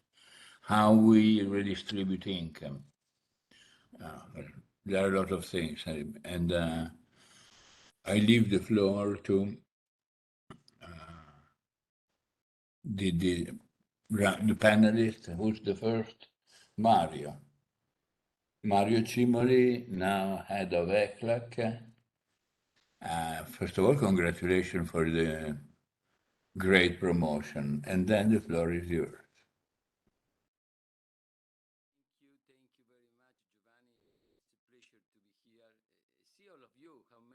Turn on. Me? Could you hear me? Yeah. Could you hear me? Yes. Okay. Thank you very much. It's a pleasure to be here, and honestly, to see all of you after so long time is really very nice. And I don't know, I look at the conclusions, and I have see part of the conclusion of the presentation, and I want to, the idea that I have is Italy could be defined as a middle income economy, with a trap of the middle income economy at the moment. It's have you move for high top income economy with increasing in productivity, absorbing labor and productivity was 30 years ago. After that, we couldn't see this process, but in the 50, 60, and 70 clearly was a development processes where productivity increases with labor. That is one of the most important things to define development, because we can define with many variables. We can say that's inclusive, that is that. Today, to define development, there is a vector of variable that you can. But really, at the end, it was a process of increasing productivity with labor. Now it's difficult to see these processes. And seems to be that Italy and many of the European economy with a different level of income per capita, but have the same problem of middle income economies and the trap of a middle income economy. And this trap, if you describe what you say, this you don't have, you can see an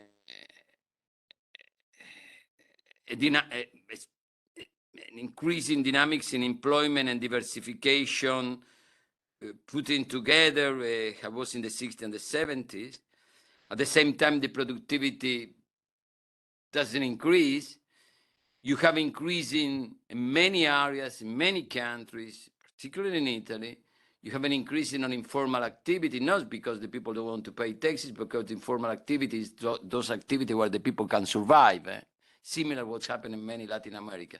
I think looking from Latin America, I think there is a convergence of Europe, a part of Europe, Italy, of course, to Latin American problems similarly. Many times. Of course, there are differences. The structure is different, and many of the other things are different. And the debate that we have after these processes is to understand what type of policy you need.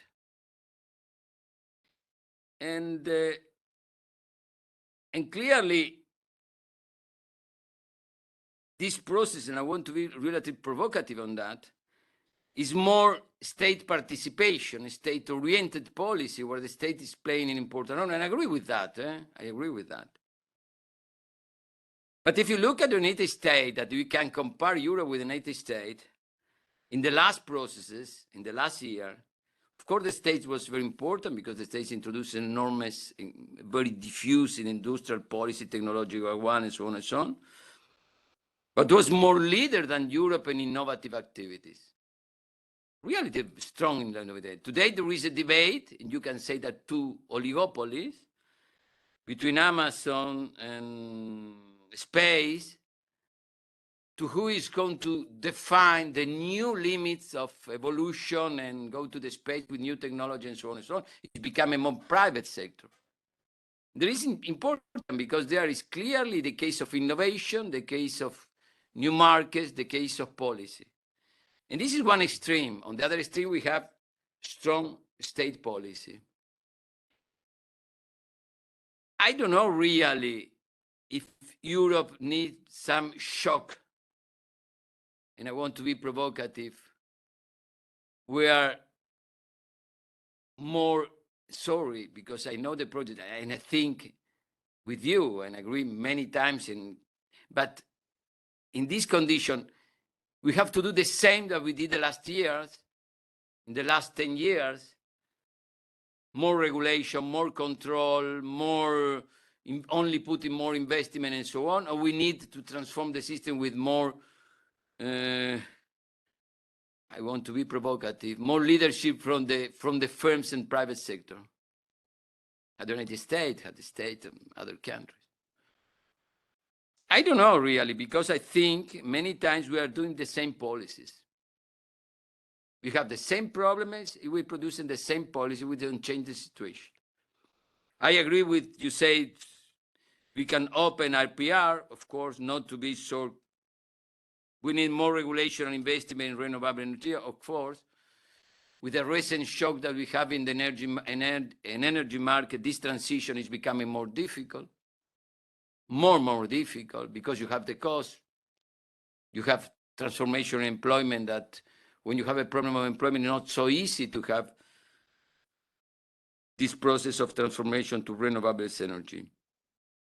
The reshoring processes is very interesting, but we need to reshoring process under with the state intervention, or you need to have more, to provoke, to incentivize more private action to have the reshoring processes. Because today, United States is speaking about French shoring processes. It's a geopolitical shoring or not shoring. It's not. I don't know. I think the need of the minimum wage, of course, we have to say that. And permanent plan, I think I read the conclusion. I think it's the same that we said 10 years ago. It's really necessary to have the same policy, or something to have to be different, because other the debate that you have outside of Europe, and the debate that you have in ICT technology and so on, many people provocative say the problem of Europe is that too much regulation, too much state, too much. You have to move a different private direct orientation. I have my opinion on that, but well, tell us your opinion. My opinion, I need more state, but really it's becoming so planified everything, some controlled everything, that, well, why you have to invest in Europe if you have private? Well, I don't think so. It's difficult.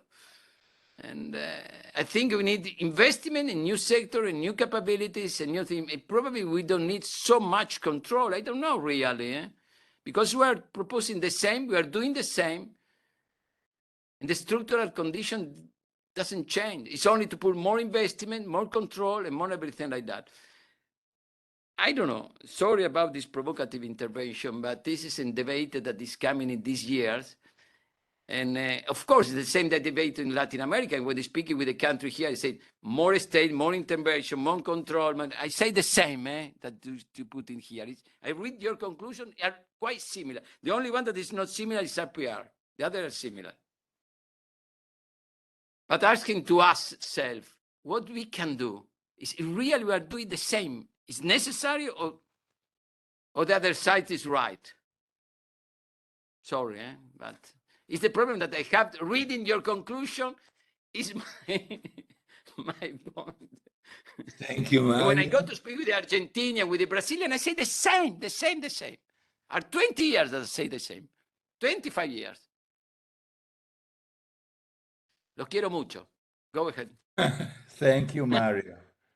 Now I give the floor to Alexander Obsa from the European Commission. Again, 7-8 minutes, so we might even have another round afterward. Alexander? Thank you very much, Giovanni and colleagues. First and foremost, congratulations to all those involved in this amazing project. I think I was really almost shocked by the numbers which Andrea showed at the beginning, how much output has been produced over the past 3 years. Now, I'll try to use my couple of minutes to comment briefly on some of the results. So excuse me for being kind of arbitrary in choosing some of the elements and not maybe providing as comprehensive view as one should. Now, to start with, and since I mentioned comprehensive, Giovanni at the beginning mentioned this not too positive vision of the current times compared to the compared to the past. Now, when looking ahead, I think the situation has changed very fundamentally. I think now we're not really discussing some tickling on the margin, but clearly for the climate change and the imperative to do something with it within the next couple of years, actually, before we get beyond irreversible tipping points, it's a fundamental one. Right now, when you're looking at the political debate, you're wondering, I mean, whether this kind of message is getting really through to the politicians. Maybe it does, but there is not always as wide political support as one would ideally want. So this is probably one of the issues, and that is also linked to the issue of inclusiveness. Right, this has been discussed very much today. How inequality has been increasing over time, and when we go ahead, some of the policies that we will have to put in place will entail trade-offs, as was explained in some of the previous presentations. So will be costly, and then making even more difficult to get on board the broad electorate and to stand behind this type of reforms. But in any case, it needs to be done. The politicians, policymakers should definitely work on this, and the wealth of findings in your course, I think, I hope will hopefully bring us at least to some extent in that direction. Now, let me comment first on productivity and then productivity. I mean, there are discussions between productivity optimists and pessimists on whether we have already reaped a big part of the benefits from the fourth industrial revolution, or whether much is still waiting for us. And clearly, I don't want to be judging in this discussion. It was mentioned there may be some evidence, but not necessarily fully conclusive. But one element which was not that much mentioned, though maybe was brought in by the last presentation, is the importance of enabling complementary investments which allow the firms to reap the benefits from the new technologies. Right, and then this is something which is super important, and then it will pay off wherever one is productivity optimist or productivity pessimist. Right, what we have been or what world and Europe in particular has been suffering from has been relatively low take-up on these new technologies. Right, in the midst of COVID, we saw a welcome boost to digitalization, but there is some scant so far, but emerging evidence that this digitalization focused on the kind of easy technologies. Right, firms they tended to set up web pages and then do online marketing and sales, but the more difficult fundamental changes to organization, production, relations with customers, this has taken place to much lesser extent. So investments, and then that's my first point, in intangible capital, framework conditions, infrastructure is crucial to prepare the ground and reap the benefits which the fourth industrial revolution still may have for us in its pocket. Very much related to that is the role of human capital. There was not that much mentioned today, but when you look at different research, human capital and quality of human capital is one of the is a key driver of productivity of TFP. Right now, for the future, obviously the skill requirements maybe will be changing. Maybe we have not seen that much in the data as yet, but it's very likely that in the future the requirements on labor force will be larger and then broader. And it was mentioned already. It's not only about digital skills, technical skills, but also about social skills. So which is not easy. It really requires very important investments and policy action in this direction. So I think this is something that really needs to be said again and again and again. But it can pay off, right? So in that sense, I would be positive. Although the new technologies to some extent replace some of the existing tasks, on the other hand, there will be a lot of scope for complementarity. So to the extent the labor force will be equipped with these new skills, I think robots should not replace us in the future, and then we'll always have some role to play in the labor market. Now let me say something about inclusiveness and inequality. Again, in the conclusions, there were references in particular to the functioning of labor market and the need to establish minimum wages, and indeed there are some soft but new measures which also the EU puts forward. Here again, I think what is very important is to have a holistic, comprehensive approach, right? I mean, there is research that inequality is also very much driven by inequality of opportunities. So again, one needs to start with the pre-market and then make sure that people are equipped with the right skills, that there are proper enabling conditions both for workers but also for firms in terms of infrastructure and so on and so forth. Then of course, market plays an important role. So there you want to make sure that resources are allocated in an efficient way, that there is a link between productivity increases and wages, as was mentioned. So all these things are important. Of course, if eventually we see that for whatever reason that the outcome is still important inequality, then the post-market level intervention steps in, referring to tax and benefit systems where, again, based on social consensus, one proceeds towards some redistribution.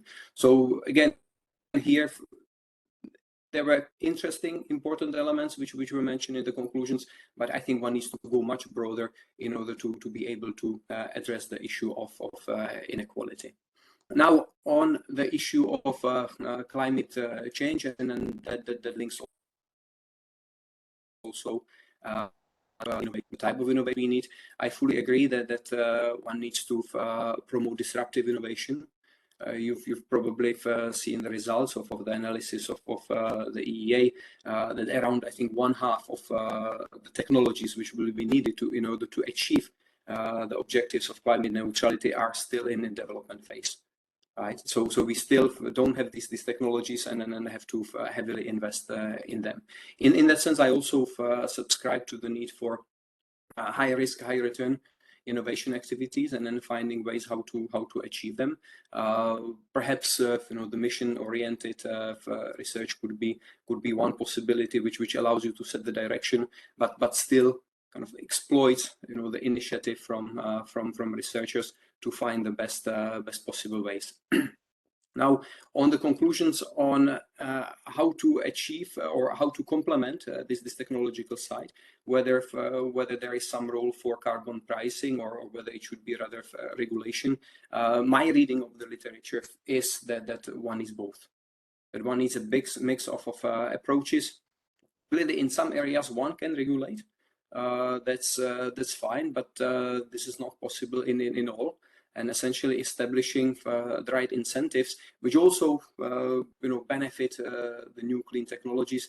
I think it is also an important element of the overall approach. So let me stop here. I have many other comments, but maybe we can bring them in further rounds. Thank you. Thank you. Now we have Maria Grazia. Maria Grazia, welcome. You just changed job, and you are now at UNESCO. But we welcome you in the new position. The floor is yours, 7-8 minutes. Thanks a lot, Giovanni, and very nice to see you all, colleagues. It has been a while, actually.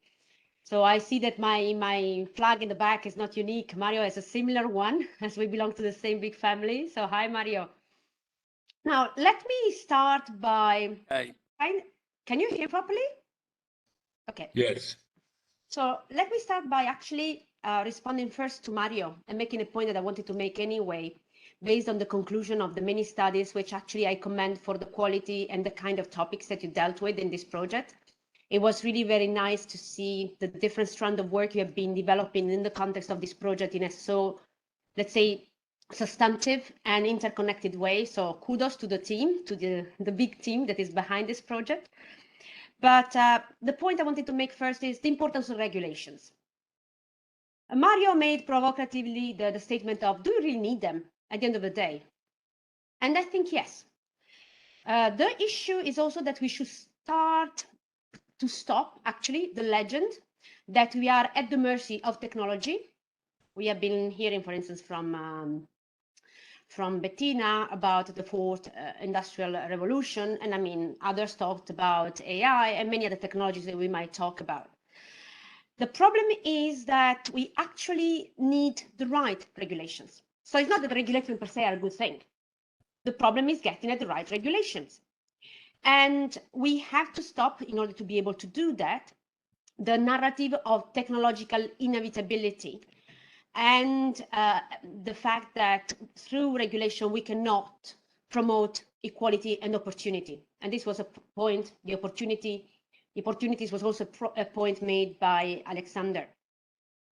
So this is really what we are trying to do, also because the evidence, and we all know this, is that the best time in history that we had were not only periods of growth records, and you reminded us about this, Giovanni, were also time where social protection systems, and this links to another of the conclusion you have down in your policy conclusions, were established and where labor rights, as a matter of fact, were strengthened.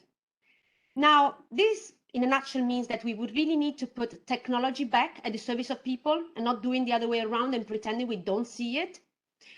Also because and I mean, how can I not mention the new technological paradigms and all the literature that has been built thanks to Giovanni's seminar work? But really, I don't agree with walking again the narrative where, you know, it is only because of the new technological paradigm that labor rights, among others, are being eroded, and we cannot do much about that. This is not true, and we know that with the right regulation, and especially thinking of regulation in a different way, in a way that is systemic, and in a way that is inclusive by design, we can change a lot. We really need a shifting gear. We can't continue to think, let's let technology develop, unfold, and then we think how to fix the problem that the technology is creating. Now, just to mention one new technological paradigm, AI, what is going to be very likely the problem, and that's why UNESCO has been acting on that recently with an important recommendation on the ethics of AI, is that the pieces might be way too small to pick them up and put them together. AI is pervasive. The depth and breadth of the penetration of the technology is enormous, and this goes well beyond production. It goes well beyond what is the economy. It goes to society, so we can't really neglect this. And the same is going to be likely to be in the future the case, for instance, of neurotechnologies. Can you think about what it means to develop these technologies without any ethical parameters? And for instance, can you think about the combined effect that it might have on all of us? Artificial intelligence coupled with the ability of guiding someone to do something through neurotechnologies. I think we really have to be careful and think that this time we might want to do things differently. There was another point in Giovanni's slides that was about reshoring. Now, another word of caution in that direction. Evidently, this goes hand in hand with, to some extent, protectionism, although, let's say, in lighter forms, in some cases another. But if reshoring is through and comes together with high automation, of course, all the hope that it would bring back jobs doesn't apply. So, you know, I'm not sure that that is something that we can achieve. And of course, let's not forget that in order to produce, you need inputs. Now, very likely you might be able to find the human capital in your country, but are you going to be able to find, just to mention one, the rare earth materials that you need for some type of production? Maybe the answer is not. So is reshoring the solution?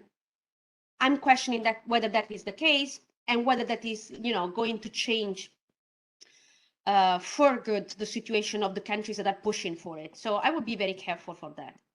Now, the need for, there was a big call in Giovanni's, let's say, final statements about a next generation plan. I couldn't agree more. I think if we contextualize, and I think the very reason why we are doing this online is still kind of a consequence of what has happened in the last 2 years and beyond. Well, we have seen that the pandemic has been impacting, especially on the youth. and that we haven't really leveraged on them much. And in a country, I mean, Mario was mentioning very much Italy. Italy is a country that doesn't have a big cohort of young people, but in addition, we don't use them. We don't leverage on their power. And I mean, what we are going to have in the future, what will be the development of the future, is something that surely people like me, or others that are close to retirement, well, I hope I will have a retirement at some point, but that's a different question, might not be able to contribute or see. And so we really need, I think, not only an investment in the future generation, but involve them since now in the decisions if we are really after long-term changes. So for instance, in the case of UNESCO, what we have been doing is, like, for instance, putting in place programs like youth as researchers. We cannot go to the youth and say, okay, these are the decisions that we, the old ones, have taken instead of you because we know better. Let's see what they think. Let's see what the proposal that they have are. And this links also actually to the productivity and the innovativeness question, because I mean, there is a lot of evidence, but especially in the management literature, about the fact that radical innovations normally come from the younger cohort of inventors. So let's leverage on them if we are after disruptive type of developments that are for the good. But this also calls for an ability to look at the future in a different way. I think in the past we have too much concentrated on point estimate, like, okay, given the parameters, I expect this to be the case in 2 years, in 3 years, whatever.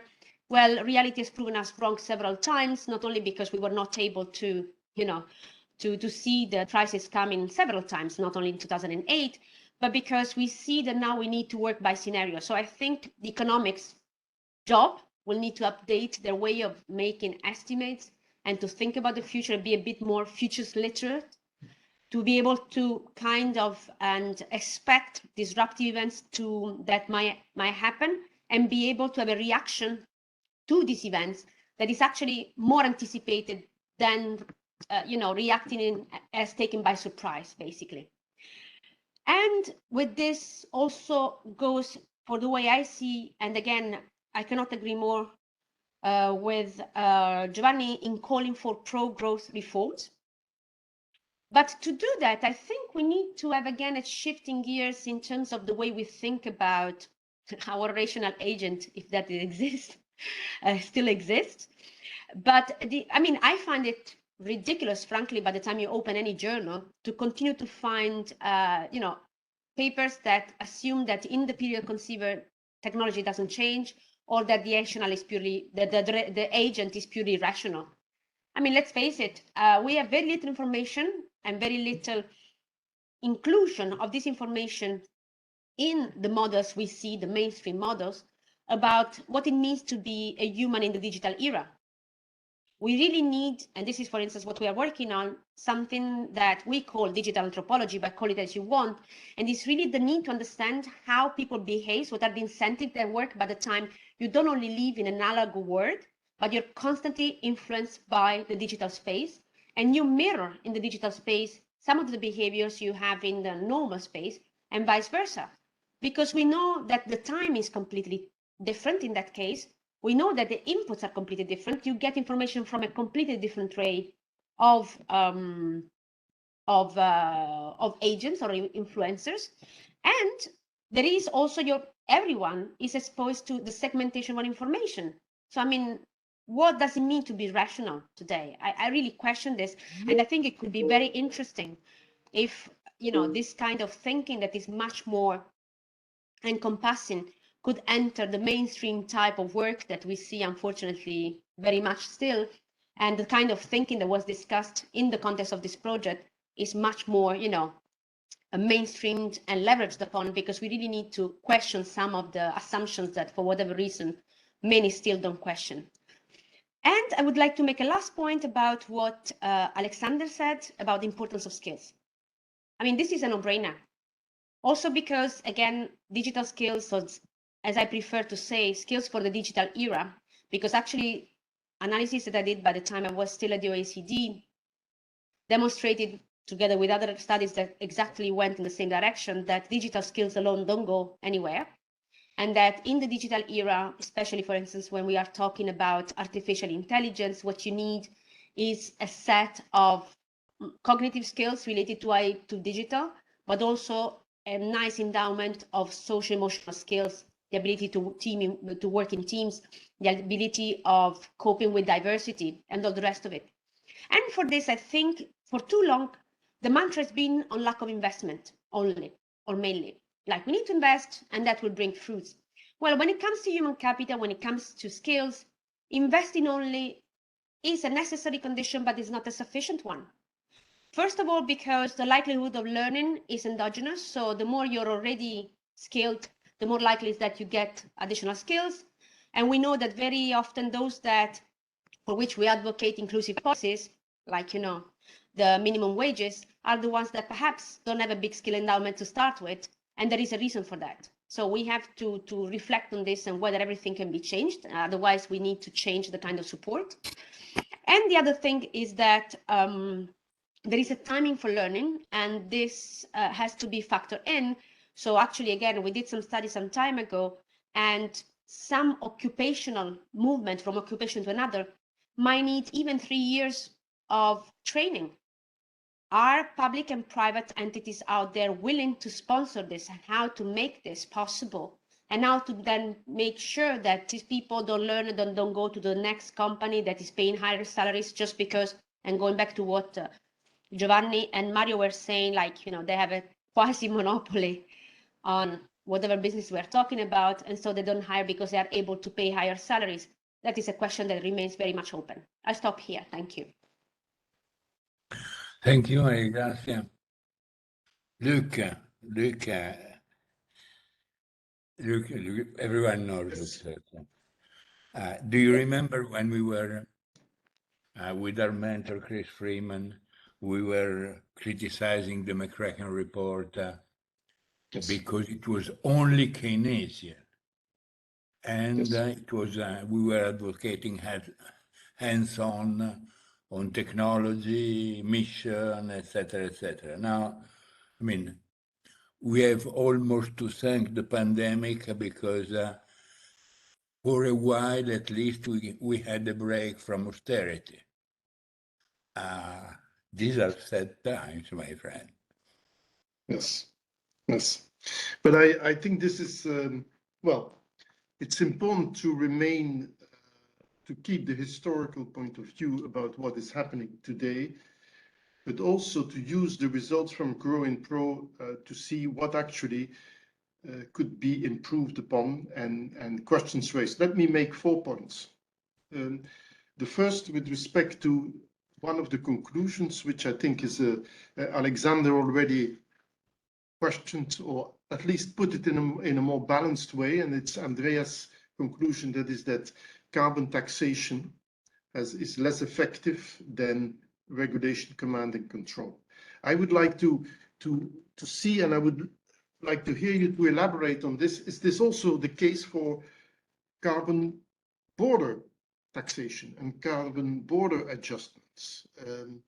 You know, if you would enlarge this to some extent to the current debate, I think that also Werner referred to this, about the fuel dependency of Europe, the fossil fuel dependency of Europe on Russian gas and oil. There is a strong debate amongst economists and amongst economic policymakers about the sanctions, whether they are based on command and control, i.e. we reduce imports from Russia and we cut it down, or alternatively, that you would tax such imports, which you could put under the same framework as a carbon taxation, which would basically mean that the same trade-offs which Andrea mentioned would be there to some extent. I would love to have this study, to see this studied within the model which Andrea referred to. What would happen if you started to taxing Russian gas and oil, as opposed to cut it in terms of a regulatory decision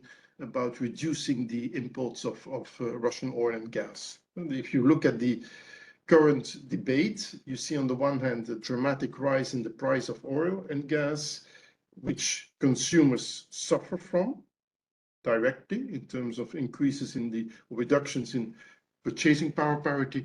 At the same time, you see all the other negative impacts on delays in adjustment to green technologies and green energies, etc. So this is more a question to Andrea. I would like just to see what your impression would be from your trade-off between employment impact of carbon taxation versus command and control, how you would translate this in the current debate on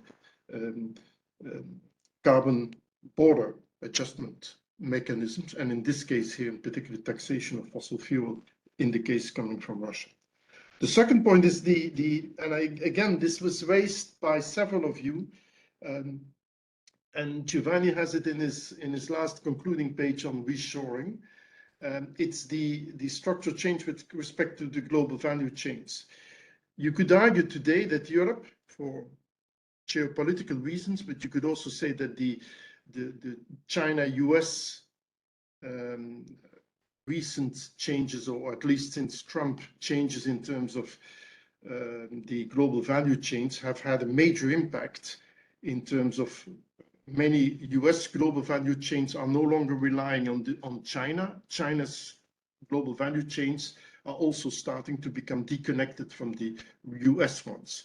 You could argue that you see the similar features with respect to Europe with the CHIPS Act, IPK, industrial policies, exactly as you also were advising and are still advising on strengthening industrial policy. It relates also a little bit to the critical comments of Mario.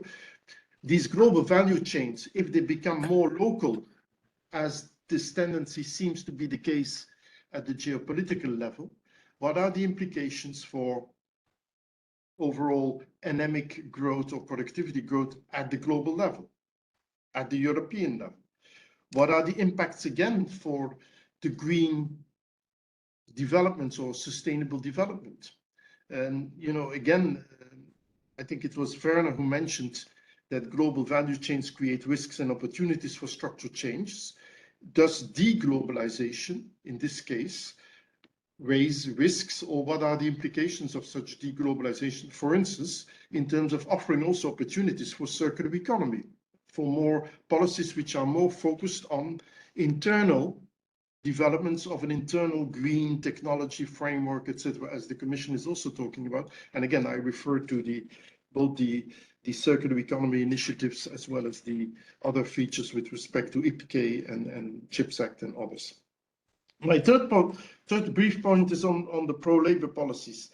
You know, this is really where I think you could claim, I don't know whether you do this, that indeed the European Commission's and the European Parliament's decision on checking minimum wages every 2 years to see it's at the decency level is one of the contributions you might have made. But in this whole area, we still would argue that out of your results come very strongly that you must have much more specific policies in terms of poverty-related policies. And I think this is the missing element in all these areas. I see this also in my own country here in the Netherlands, that is that one has no pro-poor policies effectively when it's continuously in the current crisis on purchasing power in the population at large. One has general measures, but not specific pro-poor policy measures, which should really be developed in that case. And that holds also for many of the issues we raised in conclusion. Finally, and I think this is where we probably will differ, the fundamental question is, of course, whether, and I like to refer to this Nature editorial of a couple of months ago, which was addressed to economists. And this is back into the sustainability challenges we are confronted with.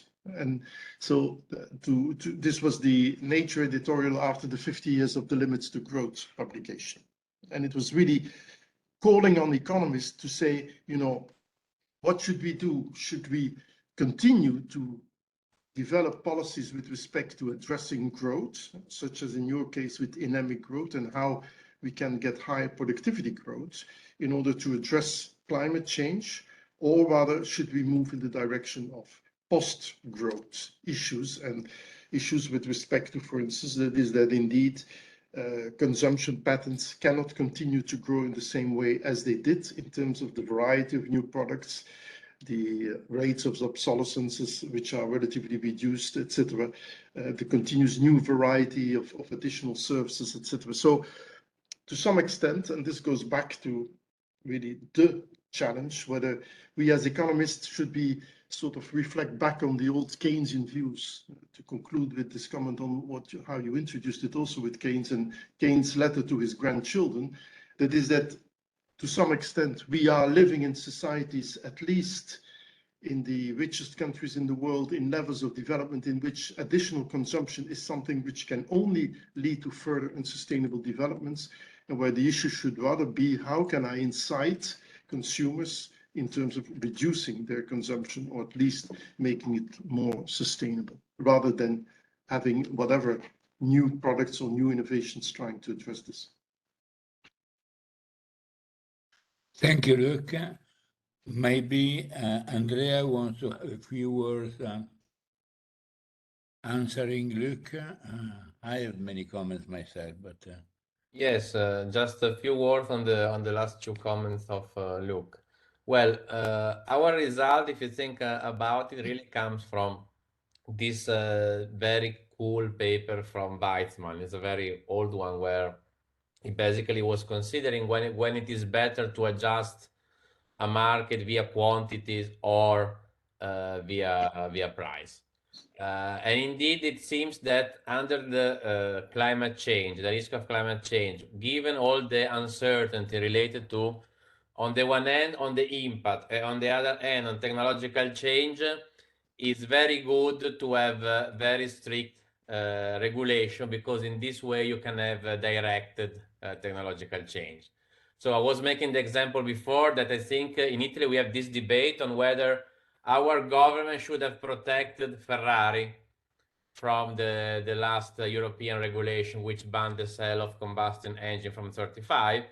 Well, that was a very good example of regulation that European Union should put forward, like to put this limit and so on. In Italy, they don't understand, because it seems that in Italy nobody has read Schumpeter, but I mean, that's the problem of Italy. Coming back to your point, on the contrary, on the border taxation, well, I think that this is a different problem, because and I don't know what Giovanni is thinking about that, but if you put a carbon border taxation, I think is a good policy, not only for climate change, but is also a good industrial policy, because you are protecting also our industry that is transforming and is becoming greener and greener. So you protecting from unfair competition of countries that are producing too much greenhouse gases emission. Then there is the problem of oil and gas, which I think is a different one. In this case, I really think that what we should do is to put a price cap on the price of oil and the price of gas. An increasing number of economists are thinking like that. I was surprised that even Javazzi was for that. The sooner we put it, the lower we need a contractionary monetary policy from the European Central Bank. I think, and I fear we are already too late. Yeah. Just last point, Giovanni, on the sustainability, and then I shut up. Well, also here, look, I think that of course we need to change our consumption pattern, because just again, considering the example that you were making, I was making before about the ban of combustion engine, we need electric car, but we also need less electric cars. And here comes really the crossing between digitalization and climate change, because you need a distributed system where you can have also less number of cars, because people maybe will not own cars as in the past, but they will be able to share cars.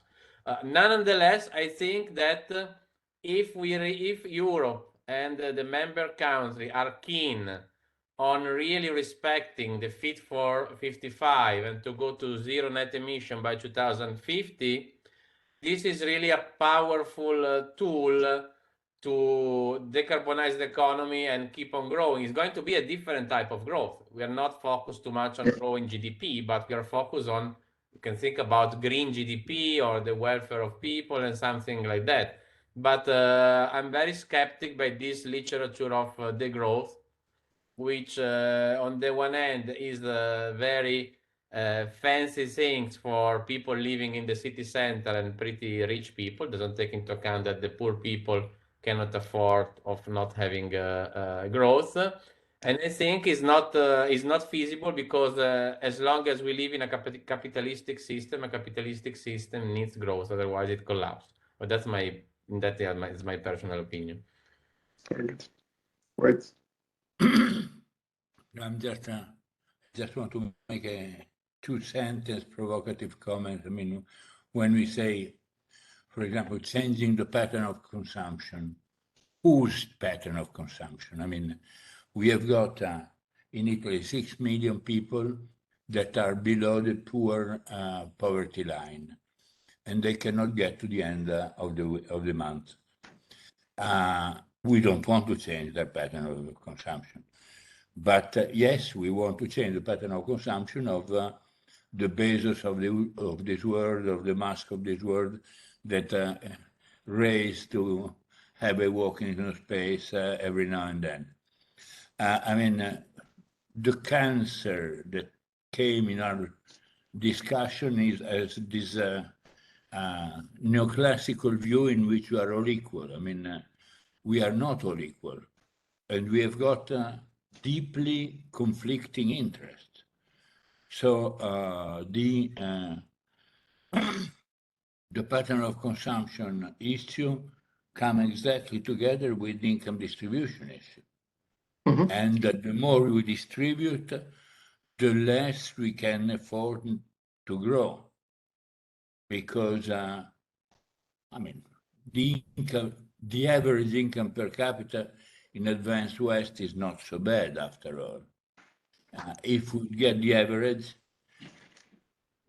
people would not need to grow much.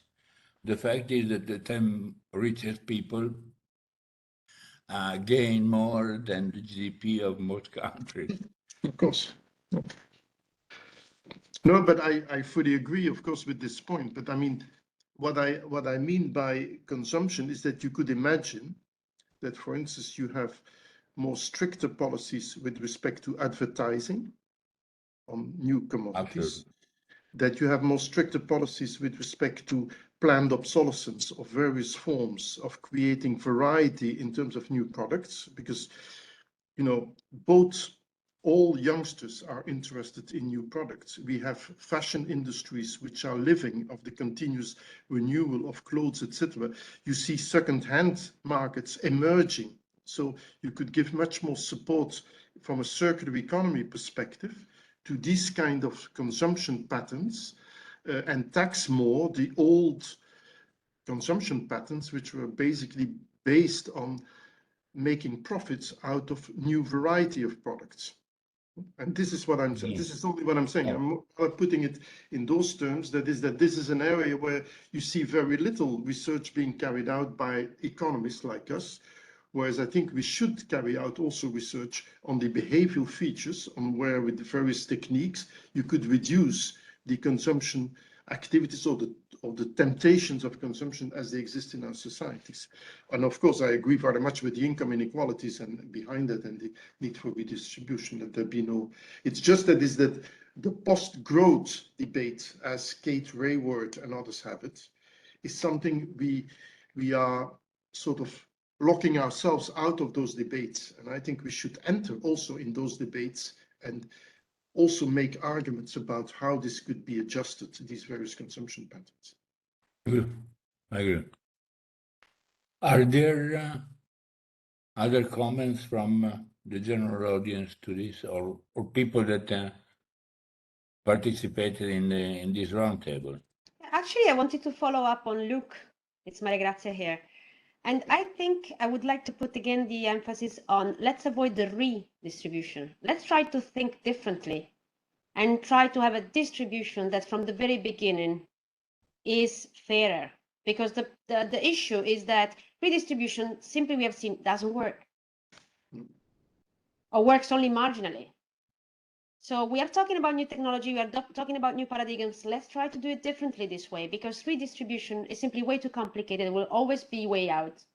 And is going to be very cumbersome, more cumbersome this time than other times.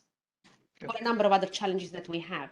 And in any case, I mean, I agree with you, the basis and the like that you were mentioning. But if you were him, because at the end of the day, we're only talking about men here, unfortunately, they will like it or not, perhaps you would think differently, Giovanni. So the problem is that, of course, these people, to cut the long story short, these people think they are entitled to it because they had brilliant ideas, because they had, business capabilities nobody else has, this kind of way of thinking. And who caters for the others? Well, basically, who cares? Then they have this very nice organizations in the back that they redistribute and make a lot of projects, but that doesn't change the substance. So we should really, I think differently this time. Try at least.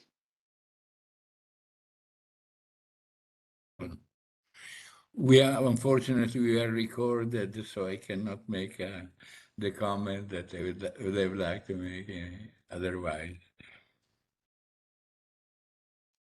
And actually, Ampasana was making another implicit comment, and is that distribution, redistribution, inclusion should start even simply based on gender. Just to mention one of the characteristics that I haven't seen very much discussed so far. And that's an important thing, because labor participation, gender wage gap, etc., are all issues that we can't continue to disconnect from the issue of empowerment, inequality, and all the rest of it. If we are serious about, taking this forward in a way that will really change the way we are doing things wrong this time. Maria Grazia, the issue of gender and the issue of class is not disjoint. I mean, one could answer, look, one of the best paid, outrageously paid CEO is a woman, is the head of Gilead, the pharmaceutical company. That I think outside finance is probably the top paid in the world. But I mean, it is irrelevant whether it is a woman or a man. Is the fact that 50 years ago, even the American workers who have become communist, seeing the CEO gaining what they gain. And this is the issue, that there was discussion in the 50s whether with the union and the Republican Party, whether the ratio CEO worker should be 30 or 40.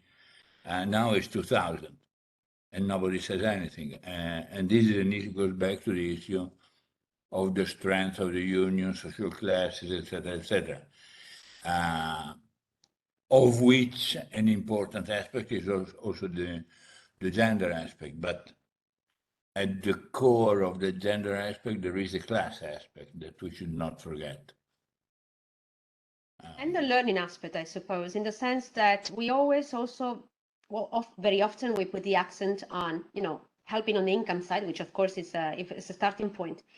But I think let's say the degradation of the conditions of worker is happening along a number of dimensions, and this is the possibility of training. So going back to what actually Alexander was mentioning, so they have also very little opportunities to get out of the situation they are in, and we have to try and devise mechanism to avoid also that it becomes a recurrent or long-term type of position. So this is the other aspect I think that would be very interesting to take into account when modeling the problem. Are there other questions, intervention? Yes, I have some comments. Giovanni? Yeah, go ahead. I would like to start with what Maria Grazia was saying. I mean, we can quote Chico Mendes here, that is environmentalism without class struggle is like gardening. So the point doesn't mean that you don't need appropriate policy both to reduce any possible type of gender and racial gap, while you are doing a general redistribution. That is very important. I think in that Maria Grazia is right. Otherwise, you end up doing what is called a sort of white feminism, where you just focus on how much a CEO is paid, a woman vis-a-vis a man, and then your example, Giovanni, can really destroy this type of discourse.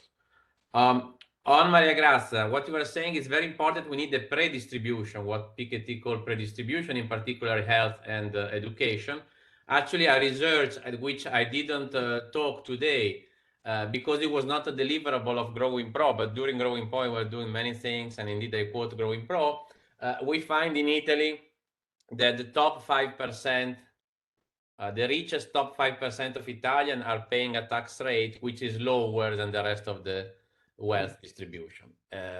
So this occurs also in France and in the US. I think, look, there is a paper popping up, already popped up for the Netherlands. This is going to be a very big European problem. Because if you find this everywhere in Europe, maybe we need a European wealth tax or something like that, with whom you can finance either education or health, or even finance permanent fiscal capacity for the next generation, you forever, so to speak, for the transition and so on.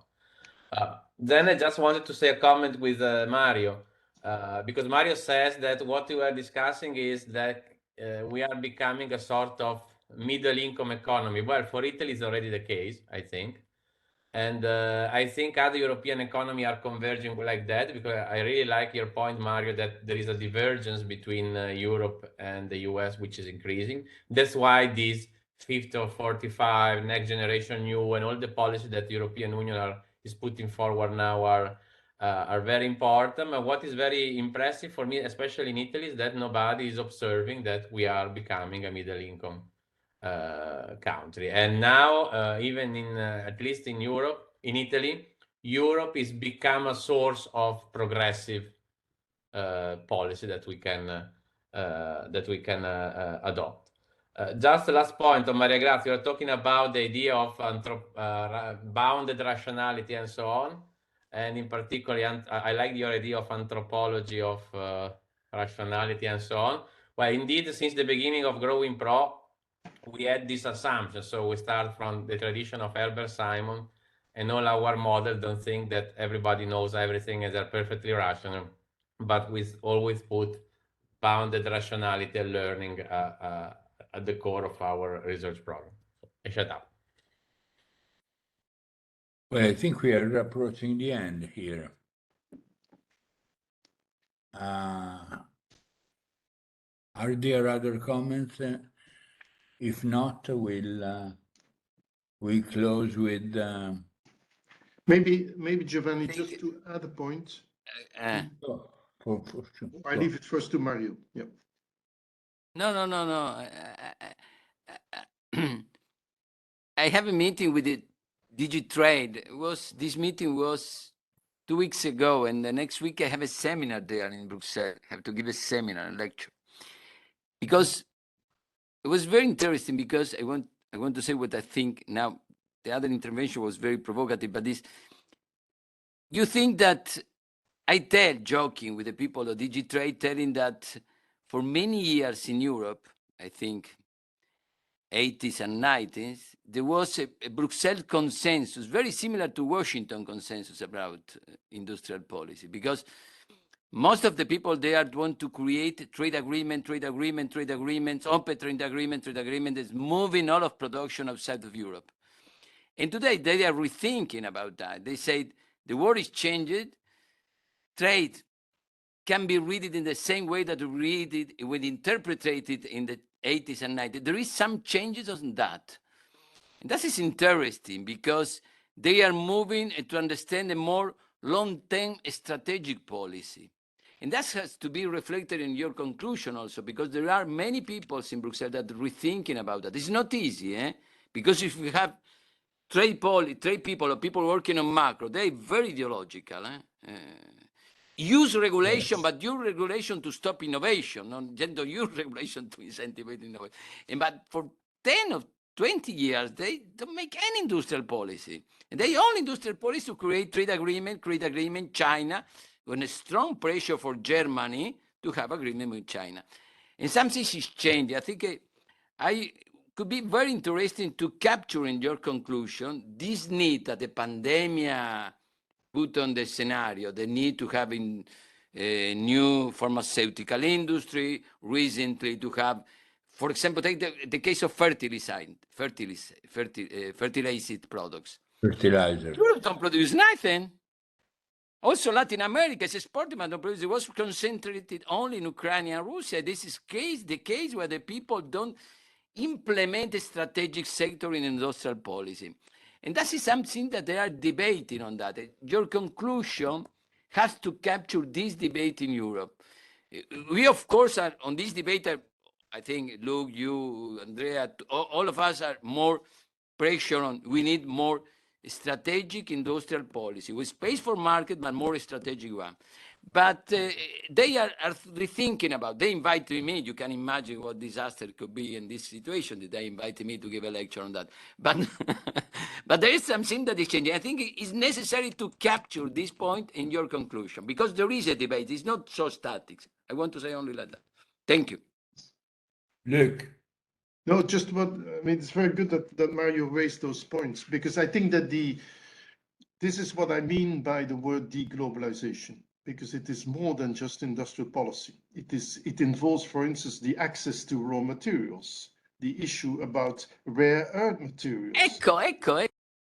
So, I mean, you know, I think it is interesting. It will be interesting to observe on how you develop these IPK sectors, including batteries, if you don't have the access to lithium, or if the access to lithium is totally monopolized by China. So in all these areas, you see that the debate is now enlarging much more than the old industrial policies, which there were before, strongly linked, of course, to the framework programs and to the initiatives with respect to microelectronics and Davignon, all this tradition.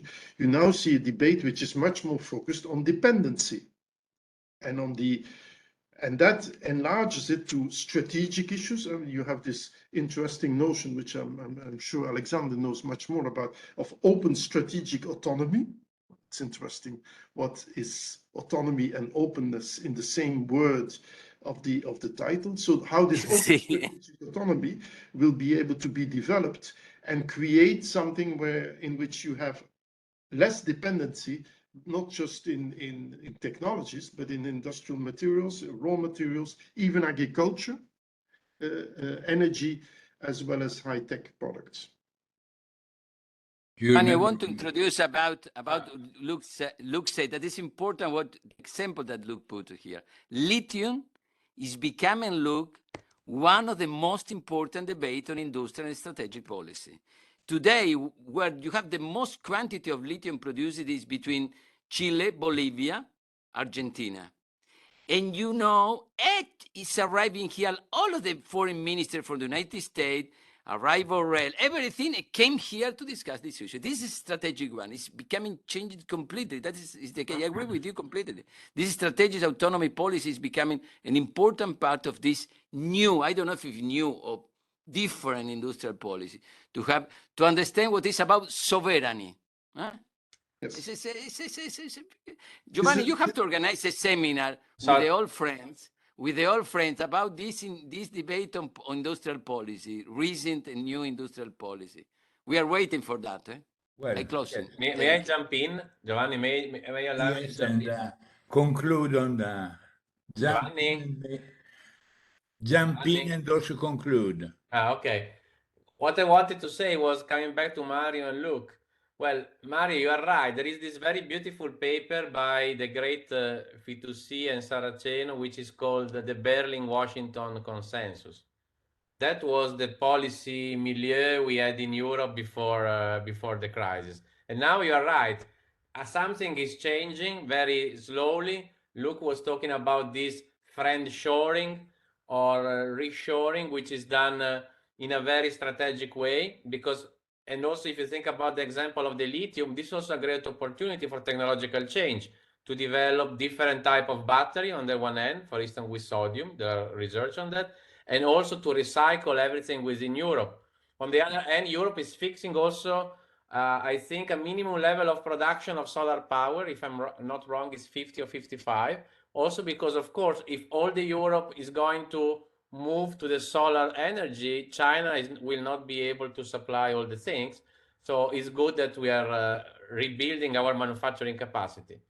So there are, I think there are a lot of things to do, and I hope that we'll be able to contribute to that in the new European project and with our current research, because indeed in the policy brief, Mario, you will see that we will, in the next weeks, we will put it online. We really make this connection with the fact that European Union, giving specific example, is doing some good policy, some good direct technological change and industrial policy. I think that the big issue in Europe now is that we still have the fiscal compact, and we still have a problem with the monetary policy. And this creates a sort of schizophrenia that needs to be solved. Otherwise, even if they change their policy stance, the European Union will not make it. And so I conclude, Giovanni, and I thanks everybody for being here. I start from all the participants to the final panel. I thank Danila Conta, the project officer. I thank Ricard Bukus, which introduced the meeting. I thank all the GroWINPro researchers with whom I did very great research for the last 3 years, and I thank also to the other participants. Thank you very much to everyone. Bye. Thank you. Ciao. Thank you. Ciao. Cariño. Bye, thanks. Cariño, ciao. Bye-bye. Bye-bye. Thank you. Bye-bye.